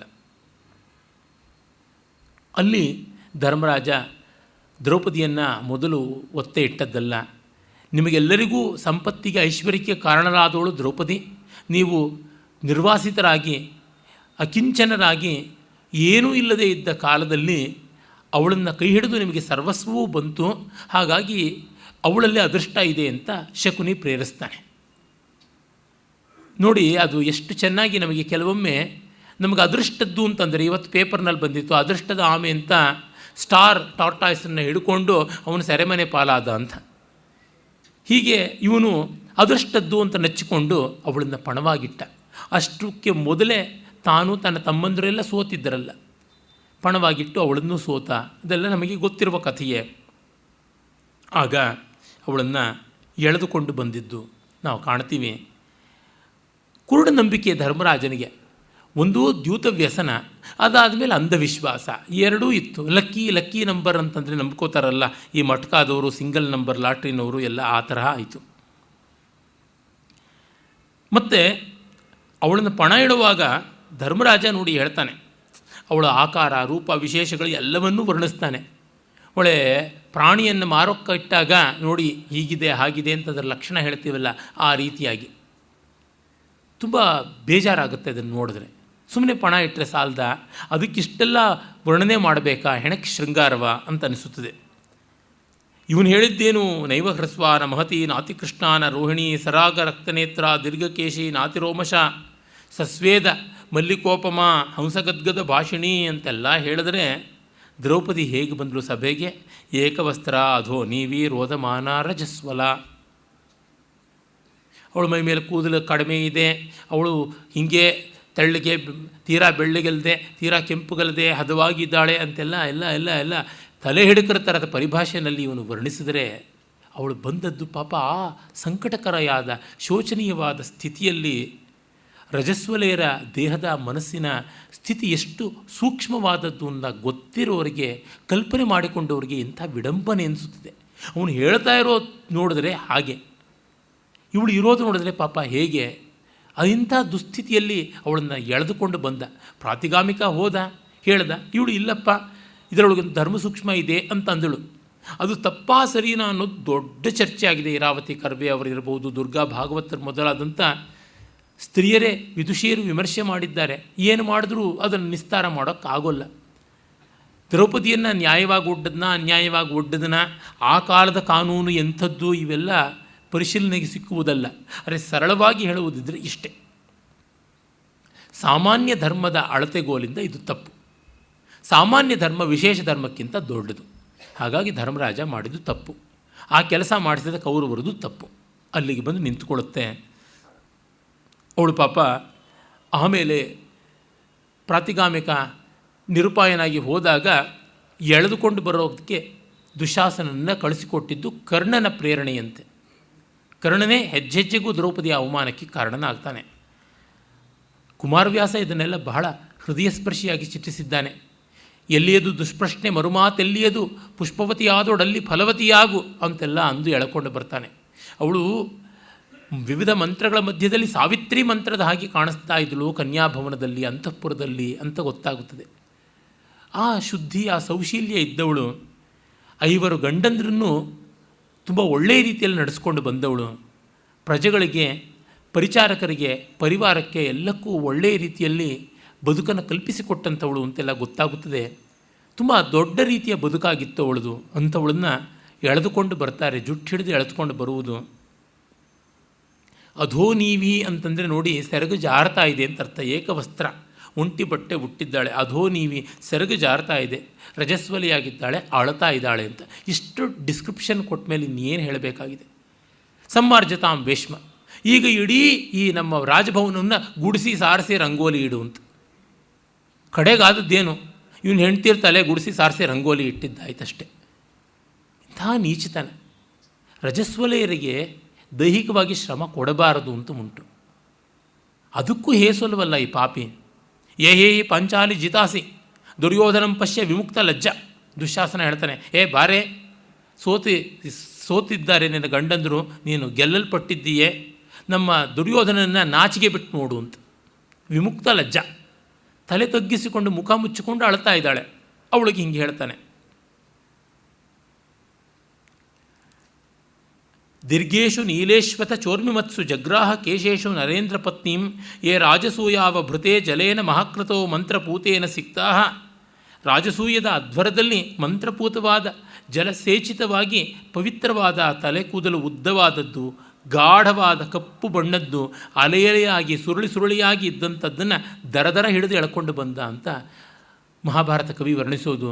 ಆ ಮಹೀಶ ಕ್ರತುವರದೊಳು ಉದ್ದಾಮ ಮುನಿಜರ ರಚಿತ ಮಂತ್ರಸ್ತೋಮ ಪುಷ್ಕರ ಪೂತ ಪುಣ್ಯ ಜಲಾಭಿಷೇಚನದ ಶ್ರೀಮುಡಿಗೆ ಕೈಯಿಕ್ಕಿದನು. ಆ ಮಹೀಶ್ವರ ಕ್ರತುವರದೊಳು ಉದ್ದಾಮ ಮುನಿಜನ ರಚಿತ ಮಂತ್ರಸ್ತೋಮ ಪುಷ್ಕರ ಪೂತ ಪುಣ್ಯ ಜಲಾಭಿಷೇಚನದ ಶ್ರೀಮುಡಿ. ಒಂದು ಇಡೀ ಅರ್ಧ ಷಟ್ಪದಿಯನ್ನು ಒಂದು ಮಹಾ ಸಮಾಸ ಮಾಡಿದ್ದಾನೆ. ಆ ಅನ್ನೋದರಿಂದ ಮಹಿಷ ಕ್ರತುವರದಳು ಉದ್ದಾಮ ಮುನಿಜನ ರಚಿತ ಮಂತ್ರಸ್ತೋಮ ಪುಷ್ಕರ ಪೂತ. ಪುಷ್ಕರ ಪುಷ್ಕಲ ಅಂತ ಎರಡು ಪಾಠಾಂತರ ಉಂಟು. ಪುಷ್ಕರ ಅಂತಂದರೆ ಕಮಲಾದಿಗಳನ್ನು ತಂದಿಟ್ಟಂಥದ್ದು ಅಂತ. ಅಲ್ಲಿಯ ಆನೆಗಳ ಸೊಂಡಲಿಂದ ಸೇಕ ಮಾಡಿಸಲ್ಪಟ್ಟದ್ದು ಅಂತೆಲ್ಲ ಅರ್ಥವಾಗುತ್ತದೆ. ಆ ಶ್ರೀಮುಡಿ ಅಲ್ಲಿ ಅರಿಸಮಾಸ ಮಾಡಿದ್ದಾನೆ ಕವಿ. ಯಾಕೆಂದರೆ ಇಂಥ ಸಂಸ್ಕೃತ ಮುಂದೆ ಪ್ರಾಕೃತ, ಕೈ ಇಕ್ಕಿದನು ಅಂಥ ಪವಿತ್ರವಾದ ಸುಸಂಸ್ಕೃತವಾದ ತಲೆಗೂದಲಿಗೆ ಈ ದುಶ್ಯಾಸನ ಕೈ ಇಕ್ಕಿದ ಅಂತ. ಇಕ್ಕೋದು ಮಡಗೋದು ಎಲ್ಲ ಮಾಡ್ದ. ಶ್ರೀಮುಡಿಗೆ ಕೈ ಇಕ್ಕಿದನು ಅಕಟಕಟ ಆ ಮಹಾಸತಿ ಶಿವಶಿವ ಎಂದೊರಲಿ ತಲ್ಲಲ್ಲಿ. ಶಿವಶಿವ ಅಂತ ಅವಳು ಚಿತ್ಕಾರ ಮಾಡ್ತಾ ಇದ್ದರೆ ಎಳೆದುಕೊಂಡು ಬಂದ ಅಂತ. ಆಗ ಅವಳು ಹೇಳ್ತಾಳೆ, ನಾನು ರಜಸ್ವಲೆ, ಹೀಗೆ ನಡೆಸ್ಕೊಳ್ಳಬೇಡ ಅಂತ. ರಜಸ್ವಲಾವ ಭವಯಾಜ್ಞಸೇನಿ ಏಕಾಂಬರಾವಾಪ್ಯಥವಾ ವಿವಸ್ತ್ರ ದ್ಯೂತೆ ಜಿತ ಚಾಸಿ ಕೃತಾಸಿ ದಾಸಿ ದಾಸಿ ದಾಸೀಶು ಕಾಮಶ್ಚ ಯಥೋಪಜೋಷಂ ಹೇಳ್ತಾನೆ ನೋಡಿ. ನೀನು ರಜಸ್ವಲೆ ಆಗಿರ್ಬೋದು, ಏಕಾಂಬರೆ ಏಕವಸ್ತ್ರೆ ಆಗಿರ್ಬೋದು, ವಿವಸ್ತ್ರ ಬಟ್ಟೆಯೇ ಇಲ್ಲದೆ ಇರ್ಬೋದು, ದಾಸಿಯಾಗಿದ್ದೀಯ. ದಾಸಿಯರಲ್ಲಿ ಏನು ಬೇಕಾದರೂ ಮಾಡಬಹುದು. ಧರ್ಮಶಾಸ್ತ್ರಗಳಲ್ಲಿ ಸೇವಕರನ್ನ ಹೇಗೆ ನಡೆಸ್ಕೊಳ್ಬೇಕು ಅಂತ ಪ್ರತ್ಯೇಕ ನಿಯಮ ಉಂಟು. ಅವ್ರಿಗೆ ಈ ಥರ ಎಲ್ಲ ದುಂಡಾವೃತ್ತಿ ಮಾಡುವಂತೆ ಇಲ್ಲ ಅಂತ ಇದೆ. ಅದೆಲ್ಲ ದುರ್ಯೋಧನಾದಿಗಳಿಗೆ ಎಲ್ಲಿ? ಆಪಸ್ತಂಭಾದಿಗಳಂತೂ ಅವರಿಗೆ ಆಹಾರಾದಿಗಳನ್ನು ಕೊಟ್ಟ ಮೇಲೆ ಯಜಮಾನ ಊಟ ಮಾಡಬೇಕು ಅಂತ ಉಂಟು. ಹೀನವಾಗಿ ನಡೆಸ್ಕೊಳ್ಬಾರ್ದು ಅಂತ ಉಂಟು. ಹೊಡೆಯಬಾರ್ದು, ಬಡಿಯಬಾರ್ದು ಅಂತೆಲ್ಲ ಇದೆ. ಲೇಬರ್ ಲಾ ಅಂತನ್ನುವಂತೆ ಕಾಣಿಸಿಕೊಳ್ಳುತ್ತದೆ. ಕ್ಷೇಮೇಂದ್ರ ಸೇವ್ಯ ಸೇವಕೋಪದೇಶ ಅಂತ 68 ಶ್ಲೋಕಗಳ ಕೃತಿಯನ್ನೇ ಬರೆದಿದ್ದಾನೆ. ಅಲ್ಲಿ ಕಾಣುತ್ತದೆ ಇದೆಲ್ಲ. ಪ್ರಕೀರ್ಣ ಕೇಶಿ ಪ್ರತಿತಾರ್ಧ ವಸ್ತ್ರ ದುಶಾಸನೇನ ವ್ಯವಧೂಯಮಾನ ಹ್ರೀಮತ್ಯಮರ್ಷೇಣ ಚ ದಹ್ಯಮಾನ. ತಲೆ ಕೂದಲು ಕೆದರಿ ಹೋಯಿತು, ಮುಡಿ ಬಿಚ್ಚಿ ಹೋಯಿತು, ಅರ್ಧ ಬಟ್ಟೆಯೇ ಕಳಚಿ ಹೋಯಿತು.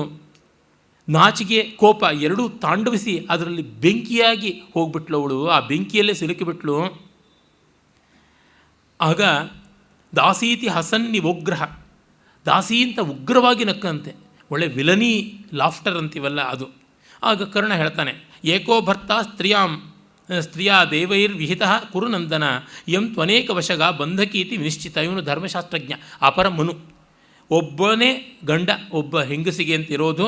ಇದು ದೇವತೆಗಳೇ ಮಾಡಿರುವ ಶಾಸನಪ್ಪ ದುರ್ಯೋಧನ. ಇವಳು ನೋಡಿದ್ರೆ ಅನೇಕರ ಸಂಸಾರ ಮಾಡಿದ್ದಾಳೆ, ಅನೇಕರ ಜೊತೆ ತಿರುಗಿದ್ದಾಳೆ. ಹೀಗಾಗಿ ಬಂಧಕಿ, ಹಾದರಗಿತ್ತಿ ಅಂತ ಕರೀತಾರೆ. ಇದು ನಿಶ್ಚಯ. ಹೀಗಾಗಿ ದುಶಾಸನ ವಾಸಾಂಸಿ ದ್ರೌಪದ್ಯಾಶ್ಚ ಉಪಾಹಾರ. ದುಶಾಸನ ದ್ರೌಪದಿಯ ಬಟ್ಟೆಯನ್ನು ಕಿತ್ತೆಳೆದು ಬಿಡು. ಇದಕ್ಕಿಂತ ಇನ್ನೇನು ಬೇಕಿದೆ? ಈ ಮಾತುಗಳನ್ನು ಕೇಳಿದ ಮೇಲೆ ಒಬ್ಬರು ದುರ್ಯೋಧನ, ಕರ್ಣ, ದುಶಾಸನಾದಿಗಳ ಪಕ್ಕದ ಒಂದು ಮಾತು ಆಡಬಾರ್ದು. It's the ultimatum, it's the last nail to the coffin of Duryodhana Karna. ಅದಕ್ಕಿಂತ ಮಿಗಿಲಾದದ್ದು ಯಾವುದೂ ಇಲ್ಲ. ಆಗ ಎಲ್ಲರ ಕಂಬಗಳಿಗೆ ಬೇಡ್ತಾಳೆ ಪಾಪ. ಬಲವಾನ್ಸ್ತು ಯಥಾ ಧರ್ಮಂ ಲೋಕೇ ಪಶ್ಯತಿ ಪುರುಷಃ ಸ ಧರ್ಮೋ ಧರ್ಮವೇಲಾಯಾಮ್ ಭವತ್ಯಭಿಹಿತ ಪರೈಹಿ. ಭೀಷ್ಮ ಹೇಳ್ತಾನೆ, ಅಮ್ಮ, ಬಲವಂತರು ಹೇಗೆ ನೋಡ್ತಾರೋ ಲೋಕದಲ್ಲಿ ಅದೇ ರೀತಿ ಧರ್ಮ ಆಗುತ್ತೆ. ಮೈಟ್ ಈಸ್ ರೈಟ್ ಅಂತ ಆಗಿಬಿಡ್ತದೆ. ಹಾಗಾಗಿ ಏನು ಮಾಡೋದು ಅಂತ. ನನಗೇನೂ ಆಗೋದಿಲ್ಲ, ಏನೂ ಕಿಸಿಯೋಕ್ಕಾಗೋಲ್ಲ ಅಂತ. ಹೀಗಾದ ಮೇಲೆ ವಾನಪ್ರಸ್ಥಕ್ಕೆ ಹೋಗಬೇಕೋ ಬೇಡವೋ? ಕೂತ್ಕೊಳ್ಳೋದು ಯಾತಕ್ಕೆ ಮತ್ತೆ ಅಲ್ಲಿ? ದುರ್ಯೋಧನ ಬಲಿಷ್ಠ ಆದ, ತಾನಲ್ಲ ಅಂದಮೇಲೆ ಇದೇ ಮಾತು ಹೇಳ್ಬಿಟ್ಟು ನಾನು ಸೇನಾಧಿಪತಿ ಆಗೋಲ್ಲ. ಇನ್ನು 13 ವರ್ಷ ಆದಮೇಲೆ ಇವನಿಗೆ ಎಷ್ಟೋ ಶ್ರಾದ್ದ ಆಗಬೇಕಾಗಿದ್ದು, ವಯಸ್ಸು ತೆಪ್ಪಿಗಿರಬೇಕಾಗಿತ್ತಲ್ಲ ಭೀಷ್ಮ. ಅಂದರೆ ನನ್ನ ಮಾತು ನಡೀತಾ ಇಲ್ಲ ಇಲ್ಲಿ ಅಂತಂದ ಮೇಲೆ ಮನು ಹೇಳ್ತಾನಲ್ಲ, ಅವನು ಬಾಯ್ಪಾಠ ಮಾಡಿದವನು ಎಲ್ಲವನ್ನ. Left to right and left to left, ಪ್ರತಿಲೋಮ ಅನುಲೋಮ ಎರಡೂ ಮಾಡಿದವನು. ಸಭಾವಾನ ಪ್ರವೇಷ್ಟವ್ಯ ವಕ್ತವ್ಯಂ ವಾ ಸಮಂಜಸಂ ಅಬ್ರುವನ್ ವಿಬ್ರುವನ್ ವಾಪಿ ನರೋ ಭೌತಿ ಕಿಲ್ಬಿಷಿ.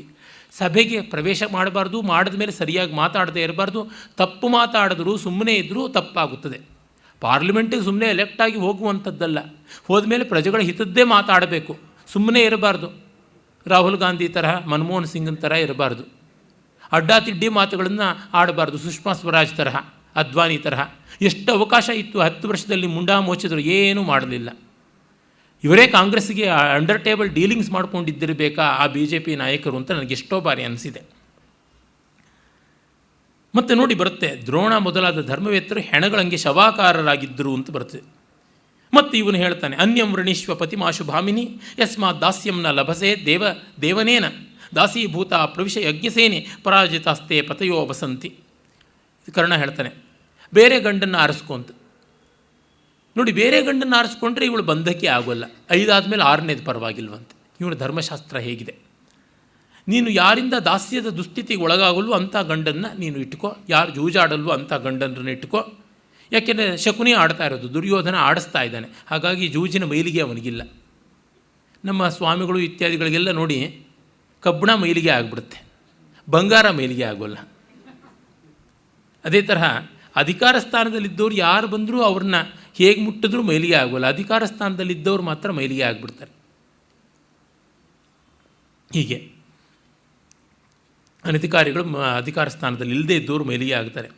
ಪರಾಜಿತಸ್ತೆ ಪತಯೋ ನಸಂತಿ, ನಿನ್ನ ಗಂಡಂದರು ಸತ್ತಿದ್ದಾರೆ ಪರಾಜಿತರಾಗಿ.